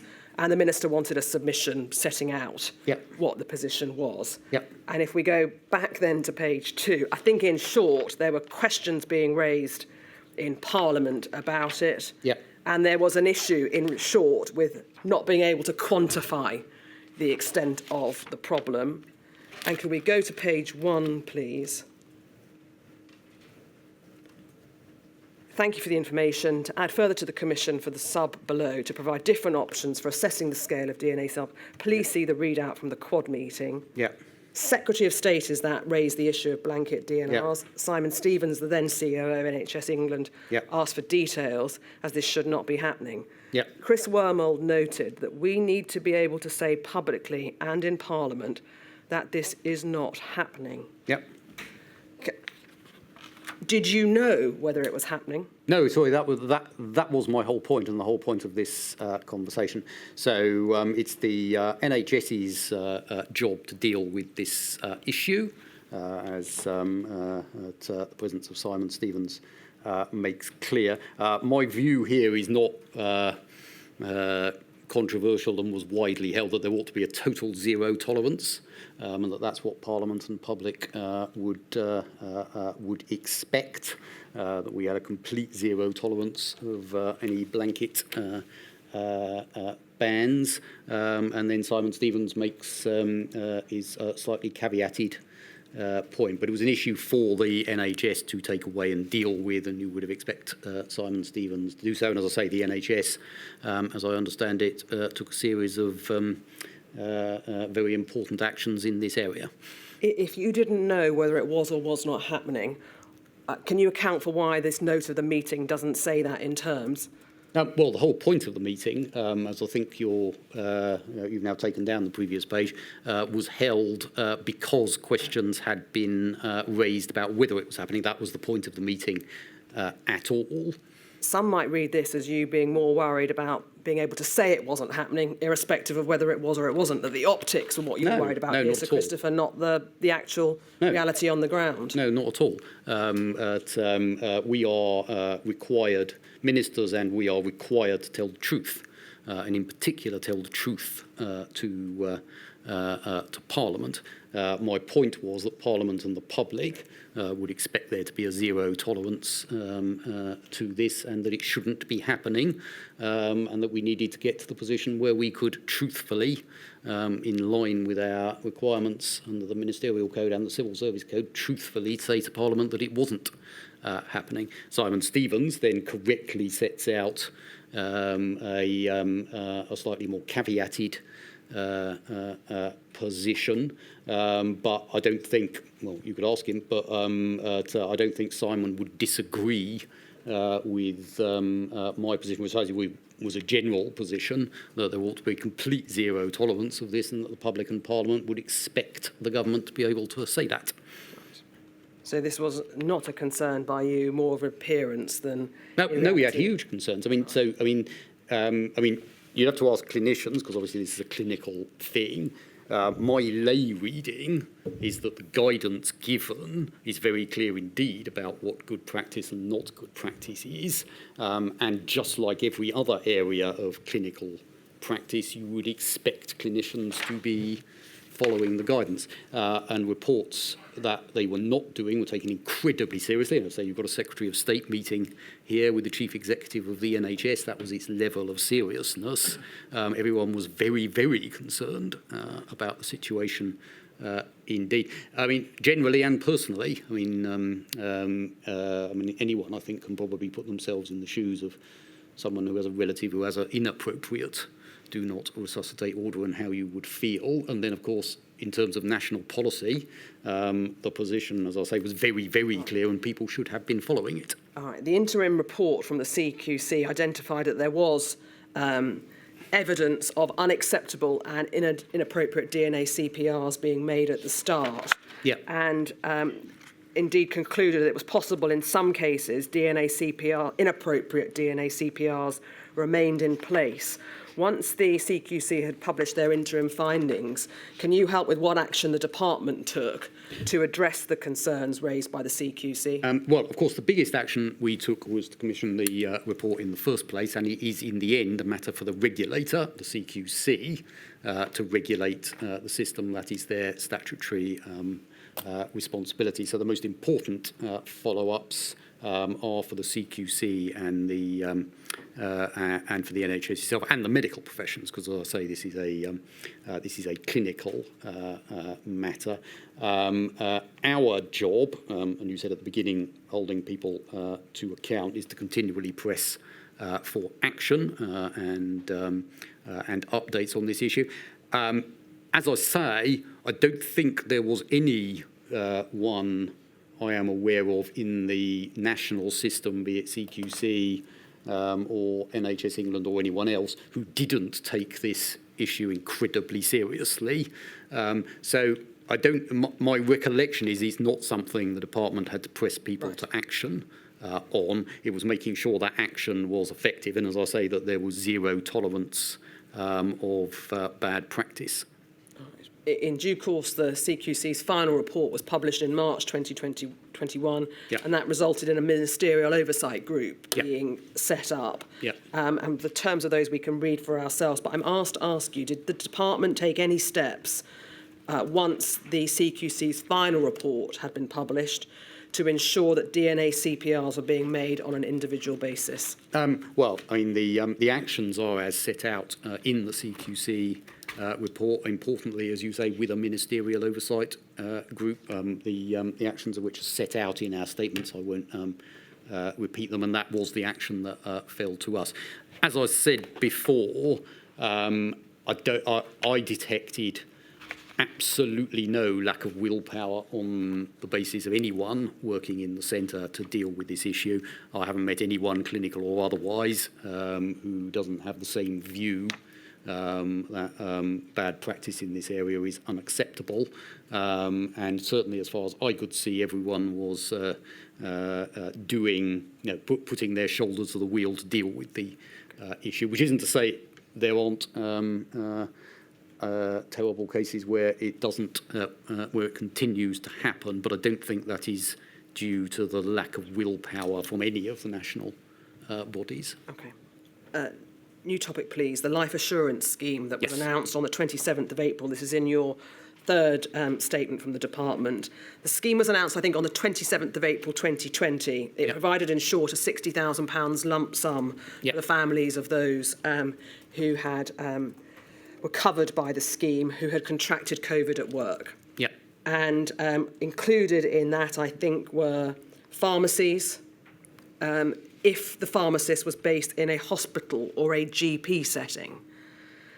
Does it follow, therefore, that community pharmacists were not initially included in the scheme? So I'd like to say something general about these sorts of schemes, if I may, before I start. So these are always incredibly difficult because you're dealing with human beings in terrible circumstances.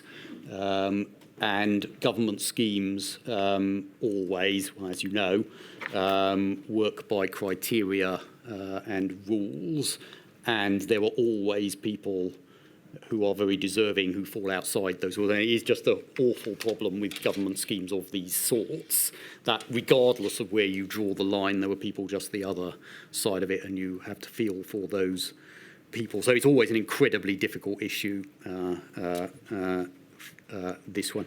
How it was dealt with in this case, so the starting point was to replicate what the NHS pension scheme does for NHS employees for returning staff. It was actually originally the suggestion of the BMA. They raised this issue with us. That community pharmacists should be included? No, the original scheme. I see. So so if you're a returning worker, so you've retired, you've taken your pension, you return to work in the NHS, you're then not covered by the life insurance bit of the pension scheme. The BMA raised this with us. We are, as you know, we don't agree with the BMA on everything, but in this case they made a hugely valid point. So we started with, can we replicate for returning workers? Ministers then decided they wished to extend the scheme beyond what we do in peacetime, extended it to care workers. You then have the question that you've raised about where do you draw the line on people who are not employees of the NHS, and what ministers decided on was that on top of, as it were, the people who qualified automatically, there would be discretion for other people, and a number of pharmacists were covered by ministerial decision. So they were not in the main scheme, but there was a discretionary scheme to allow people, not just pharmacists, to be included. Pausing there, please. Can we have a look at an email chain, INQ 40050020 _ page 3. Bearing in mind the background of you set out, there was then discretion to add groups in. Yeah. If one looks at the email at the top of the page, which is the 11th of April 2020, apologies for the delay getting this back to you. Secretary of State has considered and made the following decisions. All pharmacy staff are to be included. Yep. Very clear steer there on Mr. Hancock, as it would be at the time, that all pharmacy staff to be included. And if we go to page 1 of the email, indeed, I think the Minister for Social Care had a discussion with the Minister, is that right, MSC, Yep. to go through the outstanding issues. Minister has set out the rationale for preferring the lump sum. We ran through the further work we've done on the case for including pharmacy staff, given Treasury's concerns. The rationale is based on pharmacies having a 30% increase in workload, higher likelihood of seeing COVID patients than in other retail environments. Pharmacy staff also have to go close to give advice and also see patients in their consultation spaces where social distancing is not possible. Given what on any view is a pretty clear steer from both Mr Hancock and indeed the Minister for Social Care, when the announcement was made, it was not clear, was it, that this included community pharmacists? No, so as I understand it, that position was not agreed by the Treasury, and therefore there wasn't a blanket inclusion of community pharmacies. That was part of the discretionary scheme that I've just described, where a number of pharmacists who sadly died were included in the scheme, community pharmacists. We have heard from the chair of the National Pharmacy Association, who told us that the scheme having been announced, I think on the 27th of April, on the 30th of April, Mr Hancock tweeted to say that community pharmacies or pharmacists were included.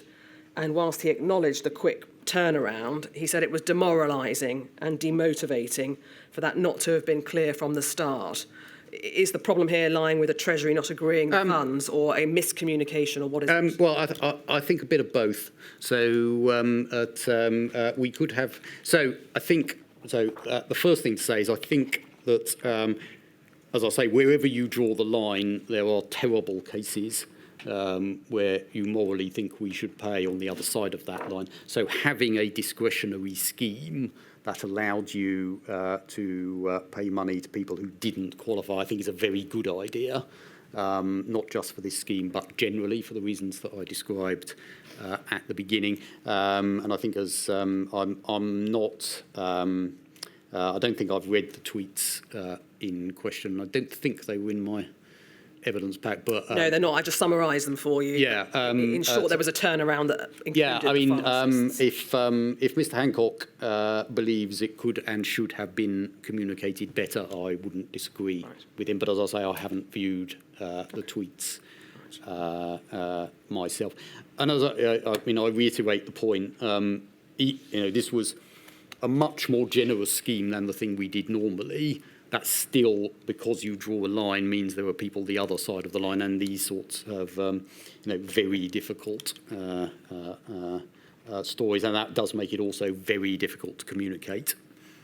Can I move to GPs and the number of appointments that were face-to-face, home visits, via remote consultation? This is set out in your fourth witness statement. And could I have up on screen, please, INQ 000469724 _6. So, Christopher, the department acknowledges the pandemic led to unprecedented changes to the work and behaviour of GP practices, and then has set out there the various numbers of appointments. Is this UK-wide or England only? I would imagine, I think this, I'll check, but I think this is England only. All right. GP services are a devolved matter in the other three. So I believe these are England only. It may say so in the footnote, but I don't think it does, but we can check that. I just wanted to be clear. I'm not, again, 99%. I'll check for you, but I'm pretty certain this is England only. And if we look at the early stages of the pandemic, we can see there in February, we went from 19.2 million face-to-face appointments down to 15.9 the following month, and then in April, a significant drop to 7.4 and 7.7, with increasing rises, decreases in home visits, and then increases in telephone appointments.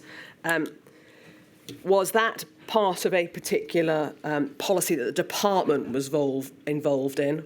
So it's a responsibility of NHS England to contract for GP services, as we've described previously. As I described previously, this will have been discussed with the department. We could have raised objections if we'd wanted to, but it's a decision, of individual GPs, of clinical commissioning groups, and of NHS England. But of course, the department is involved in everything in the way that you've described. No, what I wanted to ask really was, we know that there are a number of reasons why people may have wanted to avoid making face-to-face appointments with GPs, not overloading the NHS for one, not contracting the virus for another reason, and general concern about what was going on. I just want to understand, what did the department do to try and ensure that people sought face-to-face appointments if they felt they needed a face-to-face appointment? Well, as I say, that is mainly an issue for NHS. Why is that not an issue for the department, though, generally? Because this is it's one of the biggest NHS services. It is run by NHS England in the way that I've described. The NHS's message was exactly as you say, and the department supported that message. I don't think the communications, certainly as played out in the national media, worked that well. This ought to be all about balance. There are many people who prefer online appointments and many people that don't. There are many people who don't need a face-to-face appointment, and there are many people who do. And if the system were working absolutely properly, by reducing the burden on GPs, by doing online appointments for those who either positively prefer or don't need, you ought to be freeing up GP time for the people who do need a physical examination or are in a state of vulnerability where they wish to talk face-to-face. And the system should have, if it were working perfectly, that should have been the perception of it. Clearly, certainly in the national media, it was not the perception. So I couldn't say that the communications that the NHS did and we supported worked. And my overall view is that we need to rebalance this argument more about what sort of appointment suits which people, as opposed to face-to-face good, online bad, or vice versa. Can I broaden the issue? Because it's not just GP appointments. I think you are aware in the department of a drop in people attending A&E, for example. The Health and Safety Investigation Branch were concerned in their report that people weren't seeking medical advice if they couldn't get through to 111, for example. So it permeates a number of aspects of the healthcare system's response. What role, if any, did the department have in the public messaging that said, come to us if you need us, come to A&E? So again, I mean, it's now obviously national government as a whole was very active on public communications, press conferences, and the various slogans that I know you've debated. So obviously it was a big issue for national government, and the department was one of the people who were part of the discussion about what those messages should be, but not the decision maker. In terms of what was the impact, you asked my dear colleague, Professor Whitty, this question, and I completely agree with what he said. You said in answer to a question a moment ago that we need to rebalance this argument. Can you think of any practical ways in which one might do it differently in the event of a future pandemic? Ideally, and there is a lot of work going on this subject, and it's not the right phrase, but it sort of captures what I mean. In peacetime, i.e. not in a pandemic, ideally we would be striking the kind of balance I am describing in the business as usual activities of the NHS.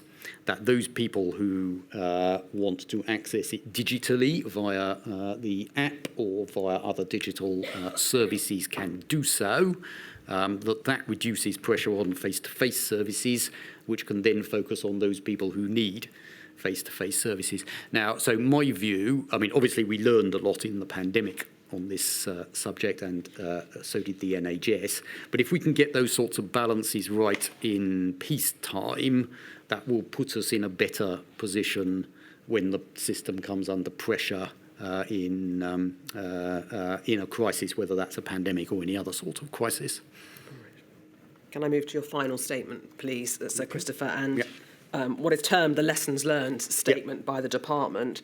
And in that statement, you say the department has identified 5 themes within which it has learned lessons and made changes in respect of pandemic preparedness. And I'd like to ask you about each of them. Although we may have covered some of them as we've been through your evidence this morning. The first of those was theme 1, was to have a toolkit of capabilities that can be adapted to any future novel disease or public health risk. And you say that that includes equipment, skilled people, infrastructure, and research capability. May I ask you this? And please don't take this rudely. We hear very big, broad themes, but I want to know what actual work is being done to create a toolkit of capabilities by the Department of Health. All right, so that it's completely central to what we do. As I said in module 1, not only were we over-focused on an influenza plan, we were over-focused on plans, period. It's incredibly difficult to plan for a crisis where you don't know what the disease is or how it will spread or any of those things. So the more you can have capabilities you can use for any crisis, the one you don't know about, as opposed to specific, the better. And there are some very specific things. My colleagues at UK HSA, I don't know if they were questioned about this, have a lot more PCR testing capability available now than they did before the first pandemic. Probably the biggest single intervention we've made is on the onshoring of a vaccine platform with Moderna, not just for COVID vaccines, but for other vaccines, and for that to be onshore. In PPE, we are taking the approach, the surge approach, item by item, of how long will it take us to get overseas stuff, and therefore how much do we need to hold on particular things. Again, of vital importance, continued investment in the science and research base. I wanted to come on to that, because a number of witnesses have commended to her ladyship the need for ongoing investment into research programmes. And is it the department in part that funds the NIHR? No, the NIHR is entirely funded by the department. So there were 3 types of, we are blessed in the UK with one of the finest research capabilities in the world, and we need to keep it. It is funded in 3 ways, actually 4 ways. There is obviously considerable private investment by particularly the pharmaceutical companies. There are some very significant charities with endowments who invest in research, and then publicly there is the General Medical Council, part of UKRI, that invests in, as it were, pure research. And then the department, and we're reasonably unique in government in doing this. We invest through NIHR in translational research. What does that mean? Pure research is the discovery of things. Translational research is how you turn those discoverables into things, that kind of thing. So we do the bit, the sort of in R&D, the D end of we have a new thing, a vaccine or whatever. How do we get that used in hospitals and in health? We spend about $1 billion a year. And as I say, I think we're reasonably unique in government in providing this. And the great strength of our research base in this area is the diversity of the funding in different things from those 4 sources. So if you think of it as an ecosystem, which has those 4 components, add to that, we are, again, lucky to have some of the absolute finest universities in the world in this field, Cambridge, Oxford, Imperial, UCL, a lot of others, which, again, are a vital national asset in science. And maintaining that ecosystem of research is, very good economically, not the issue for this inquiry, but it is. But in pandemic, or indeed any other emergency, preparation. Having that science base that can turn itself to anything is absolutely vitally important. So obviously the AZ vaccine developed in Oxford, that didn't appear out of the blue. That was a platform partly funded by NIHR and others, that it existed, that it was already researching coronavirus vaccines, gave us a colossal head start and will have saved many lives around the world. So that is what I mean by a capability.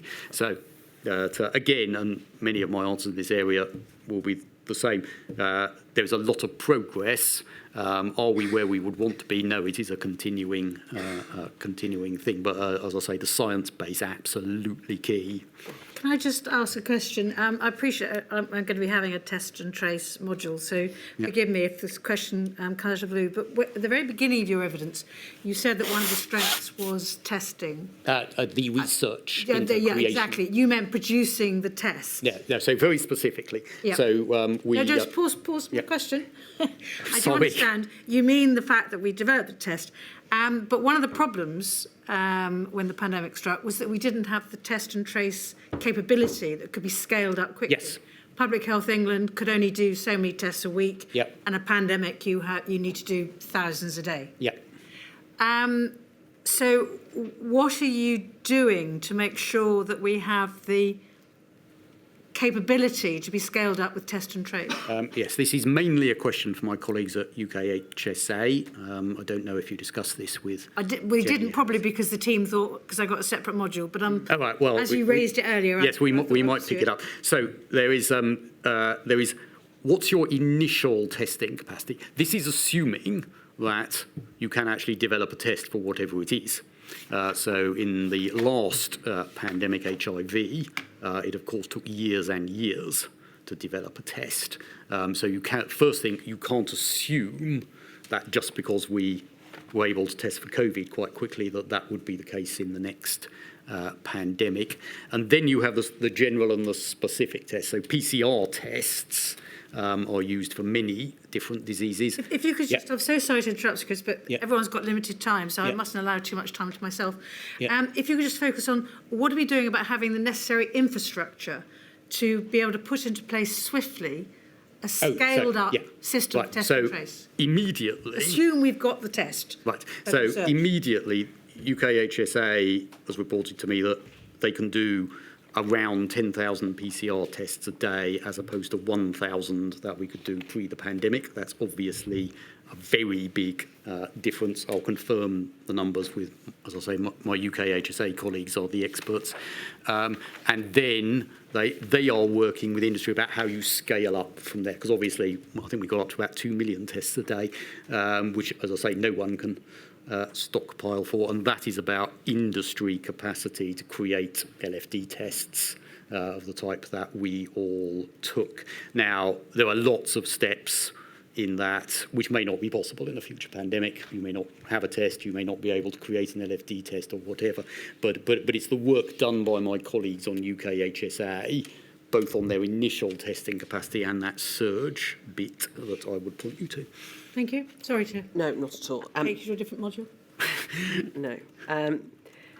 Theme 2, as identified by the department, was to ensure that there was underlying resilience of the system, because that was considered by the department to be central to pandemic preparedness in terms of estate, facilities, equipment, workforce, security of medical supplies, pretty much across the board in terms of the healthcare system's response. And you make the point in the statement that the NHS was operating at high occupancy for general acute beds, high occupancy for critical care beds, and in fact, when we compare ourselves with other OECD departments, the UK runs at very little spare capacity. That's true. And in short, if that is the decision taken by the politicians to run it in that way, do you consider, as Permanent Secretary, that undermines the ability of the healthcare system to be prepared ahead of the next pandemic? So, as you say, it's a political choice. Quite. And it's a political choice with consequences for how much tax we pay and what we spend on other public services. Obviously, we spend far more on health than any other public service. So there were some big rightly political choices in there, which I won't comment on. Clearly, how much spare capacity you have in your system is important when you have a crisis, but then so, as I was describing earlier, is a resilient economy.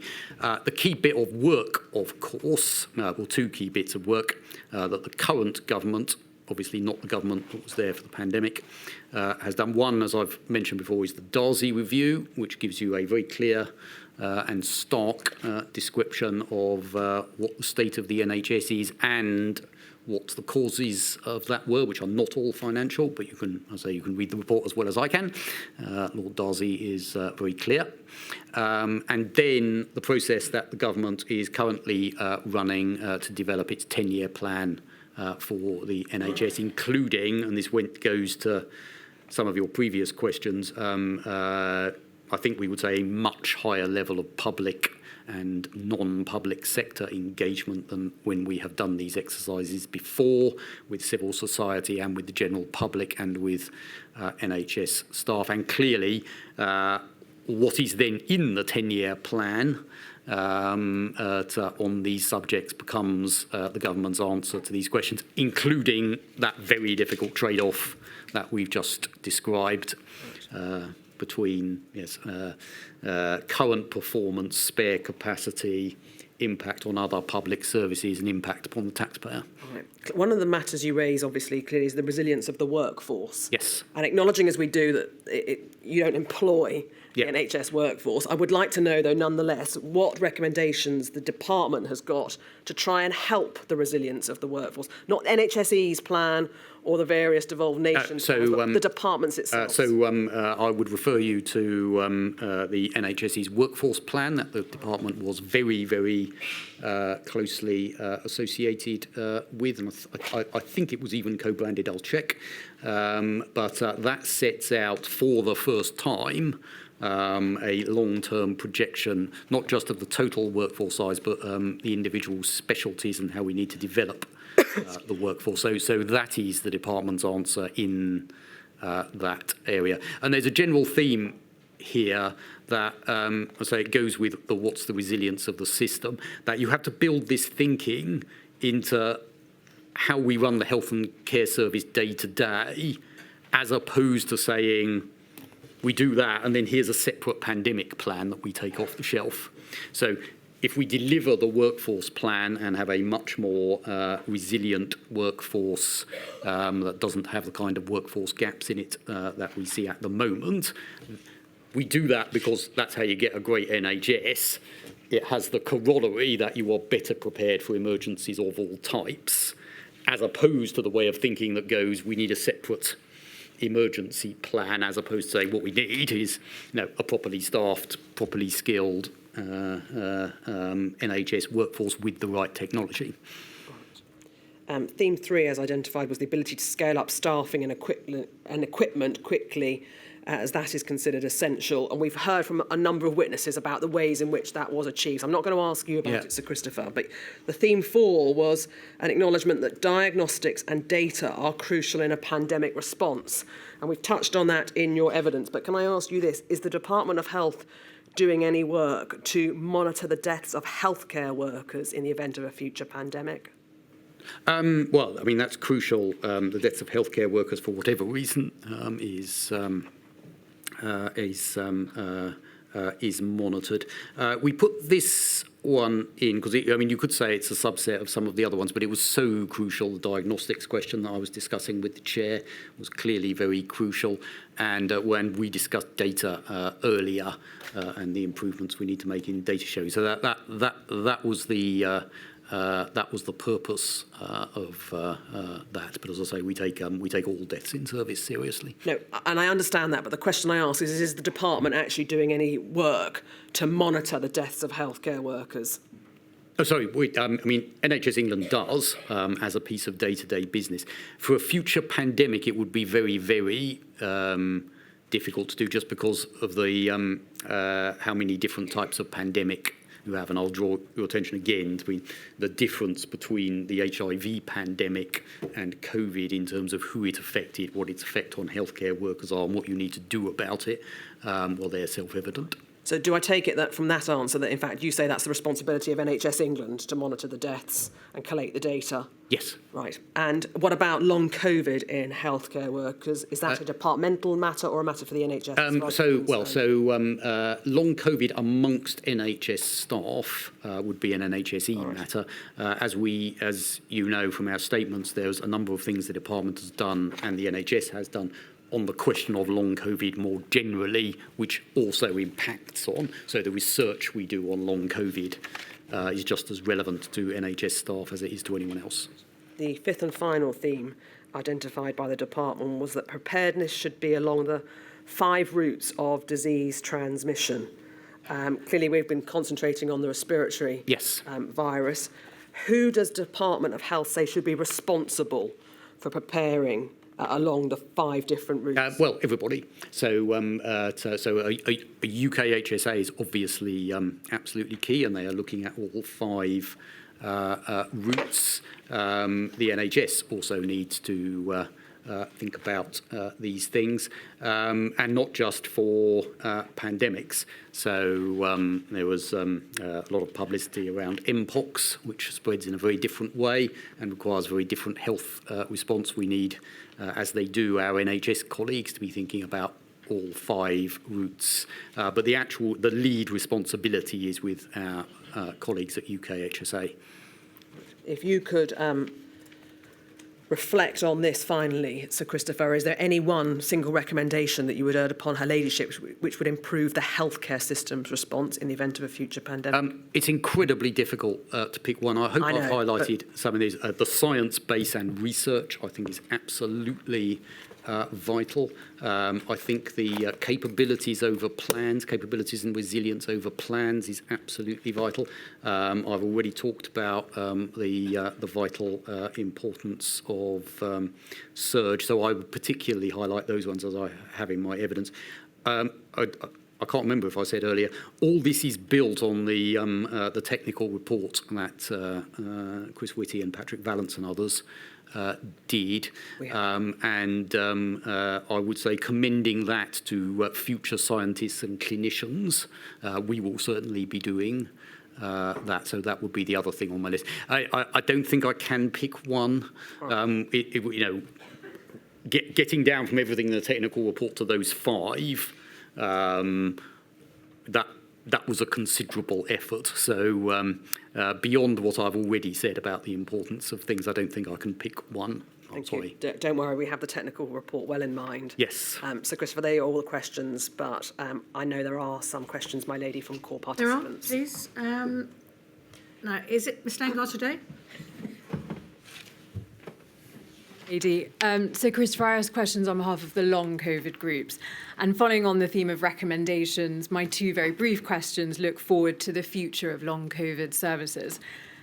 The experts to the inquiry, Professor Breitling and Dr. Evans, describe long COVID services as the foundation, the bedrock, as it were, to finding solutions for people living with long COVID.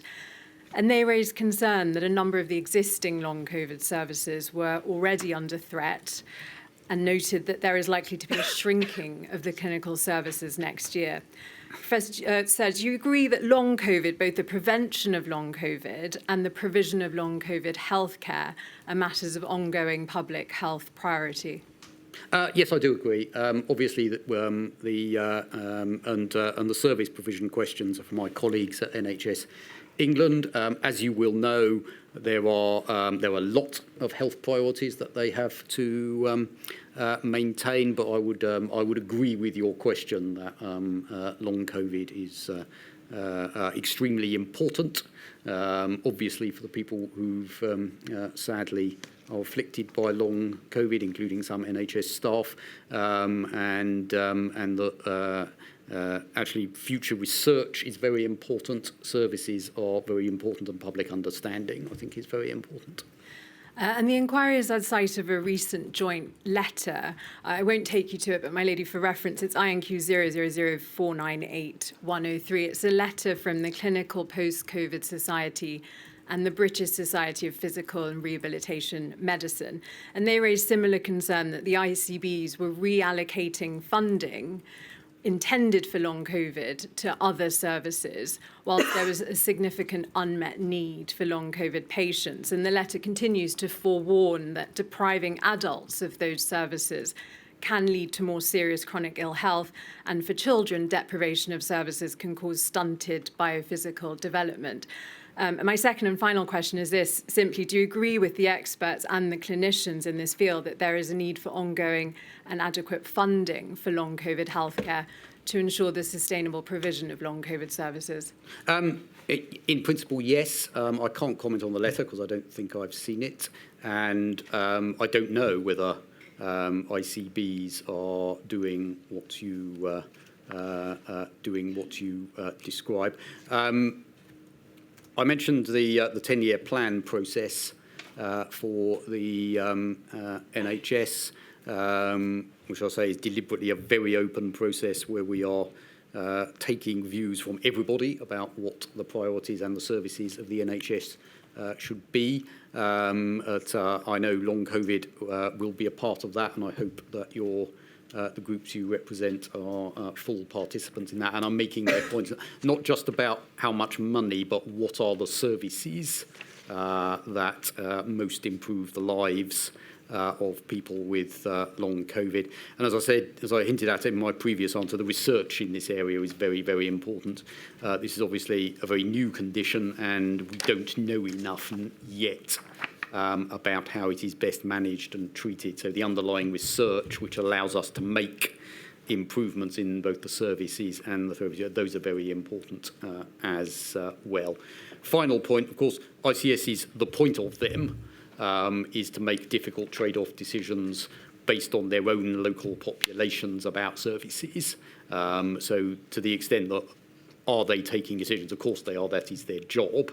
I would hope that, as with many other conditions, ICSs are well informed about long COVID needs as they take those very difficult decisions locally about what services to provide and how to provide them. Thank you, Sir Christopher. Thank you, my lady. Thank you very much. Mr. Burton. Mr. Burton's a similar position. Thank you, my lady. Good afternoon, Sir Christopher. Hello. At paragraph 25 of your statement ending 3872, you mentioned the importance of having good data and that during the pandemic, ONS data was used. Yep. Are you aware that the only way the ONS was able to compile any data on disability was by using the 2011 census? I couldn't answer on exactly how the ONS compiles its data. If you're telling me that's the case, I'll believe you. Well, perhaps if I could ask you, the follow-on question really was this then. I mean, do you believe during the pandemic the department had sufficient data available to it about the prevalence and relevance of disability? Probably not, and it was not alone in this area. We have some of the most fantastic data in the world on many, many issues of health. It's one of the advantages of a single payer system. I won't repeat the challenges, that very frequently the data exists, but it's very difficult to share, and sometimes for very good reasons. You know, people care about their privacy, as I described. What we found in the pandemic generally on data was very frequently the data was there, difficult to compile on a comparable basis for some of the reasons I've described, often with too great a lag. Not till 2011 in terms of NHS data, but still it tells you what happened 3 months ago. And then the crucial bit, which your question points to, is there's quite a danger that you spend all your time observing data as opposed to taking decisions that help people. So that's the real challenge in this area. There is an awful lot of data, but how do you get to it is this data set that actually allows us, to your question, to plan services for people with disabilities better in a place. Was your previous answer just now generic about data or specific about... Generic, but I would say it will apply to data of all types. So I'm sure in the NHS as a whole, there will be enormous quantities of data about individuals with disabilities. It's the ability to bring that together and then take useful decisions about service planning, which very often is about place. So going back to the discussion of ICSs I was having with your colleague, can an ICS plan services in an area that are better is much more important than whether nationally we can observe something. I understand that. I'm now very much focused with two quick questions on the future. Are any improvements being made or pursued by the department at the moment in terms of the collation and deployment of disability-related data, as far as you're aware? So I refer you to my answer earlier about federated data platforms, which would also cover this area. So I'm not aware of a specific initiative, but that general, can we have systems in the NHS that allow us to share data and draw conclusions better? You would hope, well, the intention of it is that everyone benefits and that the people in most need of services benefit most, as it were. So that would cover... And my final question related to that, the department's own research demonstrates that there were very significant disparities in terms of mortality between disabled people and non-disabled people, and I'm sure you're aware of that. But what I really want to ask you is this. By way of an example, the department's reports highlight that even when one controls for factors like age, etc., in relation to people with a learning disability, they were at least 2 times more likely to die of COVID than people who were not disabled. And this remains unexplained. Yes. Do you feel that the department has done enough to understand why the disparities for disabled people in relation to mortality occur? No, not yet, and we need more research. We need, and this is not just true of the area you're describing, it's true of every area, where something is unexplained. We need our wonderful researchers that I described earlier, a number of them funded by the department, to move it into the category of explained, and then to move it into the category of what are we going to do about it. Well, exactly. As it were. So no, and it's, I say, not just about your area, and I don't know if you ask these questions to the Chief Medical Officer, but he would be even stronger than I. The whole purpose of medical research is to move things from being unexplained to explained, and then to can we do something about it that makes people's lives better. So insofar as it's not currently explained, you would be anticipating that efforts would be made to explain it? Exactly, and I'll say both the government, the department, the private sector, and the voluntary sector put huge resources into research, entirely rightly, for exactly the kind of reason that you are describing. Thank you very much, Sir Christopher. That's the end of my questions. Thank you, Mr. Burton. Very grateful. Mr. Stanton, he's behind you. If you could make sure your Yes, I have to turn back. Hello. Good afternoon, Sir Christopher. I ask questions on behalf of the British Medical Association.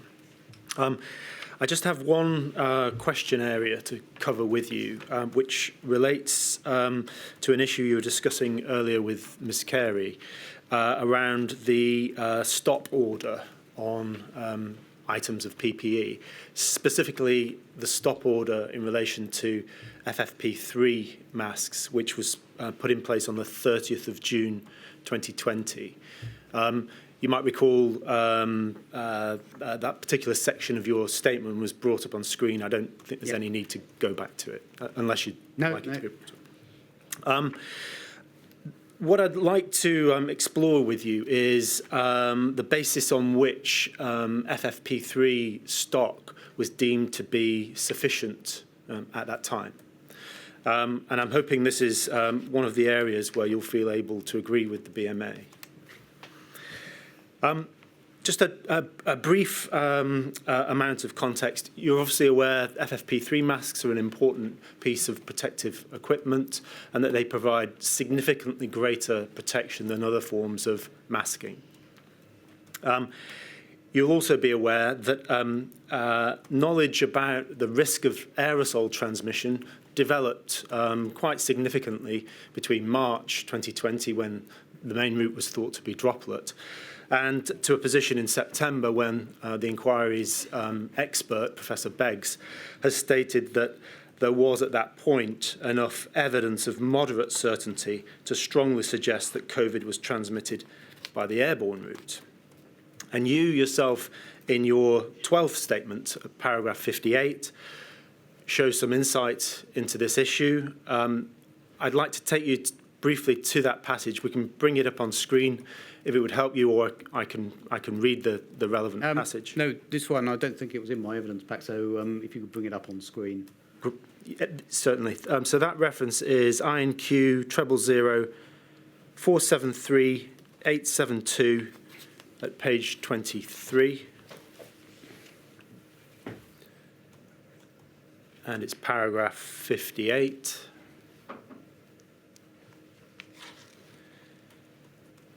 And you'll see there, you say, the department considers that evolving knowledge of routes of transmission constituted an important feature of and learning from the healthcare system's response to COVID-19, particularly in relation to IPC measures. It is essential that the healthcare system is properly equipped to deal with all routes of disease transmission, as it is impossible to predict what type of pathogen a future pandemic may involve. And so my first question, Sir Christopher, is in June, when the decision was taken to stop ordering FFP3 masks, were you aware that the evidence for airborne transmission and therefore the potential significance to the supply of FFP3 respirators was evolving? I'll answer this in two parts. So in terms of were we aware that knowledge of the disease was evolving? Yes, and in a whole range of areas, not just that one. And I think my colleague, Professor Whitty, has covered that in some considerable detail, and all my knowledge comes from his and his peers. So I will not add any sort of lay views. In terms of the decision, I don't think I have any knowledge to add to what I said earlier about that decision. And as the Chair noted, we've got a whole module on procurement. Yes. So I think it would probably be better to answer that question there with somebody more expert in that specific part of the decision than I. Can I then just try and address this issue towards the IPC guidance? Yeah. So I appreciate you would have had no involvement in setting the IPC guidance. You're not responsible for that. Yeah. However, provision of FFP3 respirators to healthcare workers in general healthcare settings was limited by reason of the IPC guidance, because the guidance specified the use of those respirators in high-risk areas such as ICU and for specific procedures such as AGPs. This had real-life, profound consequences for healthcare workers, and the inquiries heard from witnesses.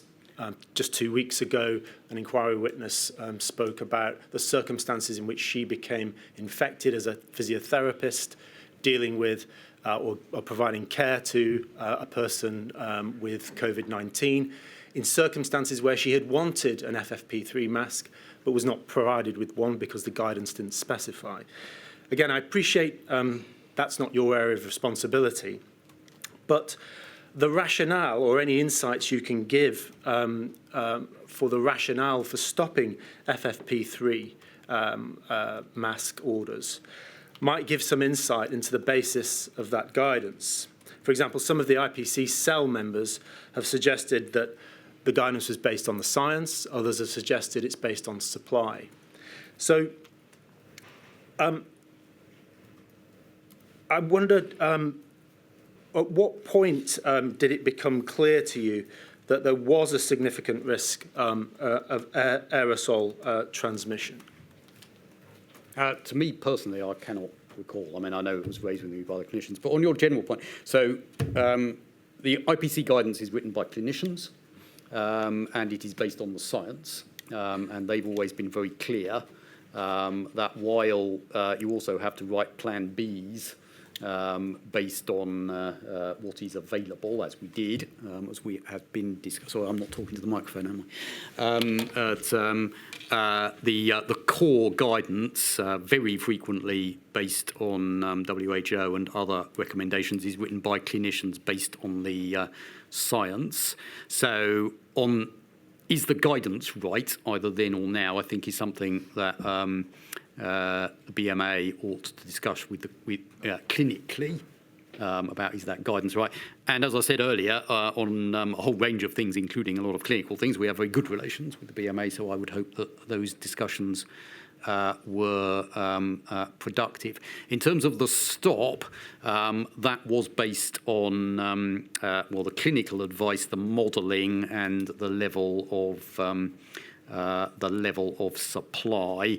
And I don't think there was any relationship between the drafting of any clinical guidance and what we hadn't, and that stop decision.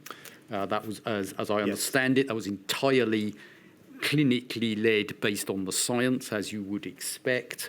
And then we modelled, based on the clinical advice we had received, what 4-month supply would look like, and made our buying decisions accordingly. Certainly that is what I've been informed, is it was that way round. The rest of those questions, as I say, would be better discussed with Understood. your clinicians. Can I very quickly ask you about the modelling? Was the modelling based on the need to supply FFP3 masks across the whole range of healthcare settings, and therefore the only limiting factor was the IPC guidance? Or was the modelling based on only needing enough supply in ICU settings and for AGP procedures? As I understand it, but I'll have to check, and maybe it's better done in module 5, I think. So as I understand it, it's based on the clinical guidance and then the reasonable worst case scenarios, as I described earlier in this hearing. So I don't think there was a different clinical, as I say, I'll check for certain because I haven't asked this question in the terms that you say it. I don't think there was a different clinical definition of what was required that went into the modelling than the published IPC guidance. I will check for certain, but that's my understanding of the position. Thank you, Christopher. Thank you, my lady. Can I just ask a question? You said to Christopher also, I thought you prefer being called Sir Chris. I actually prefer being called Chris without the sir, but... Well, you can't have that. You should have accepted the knighthood if that's your preference. Oh dear. I walked into Could that. I ask you a question? Yeah. You say that you understood the guidance was written by clinicians.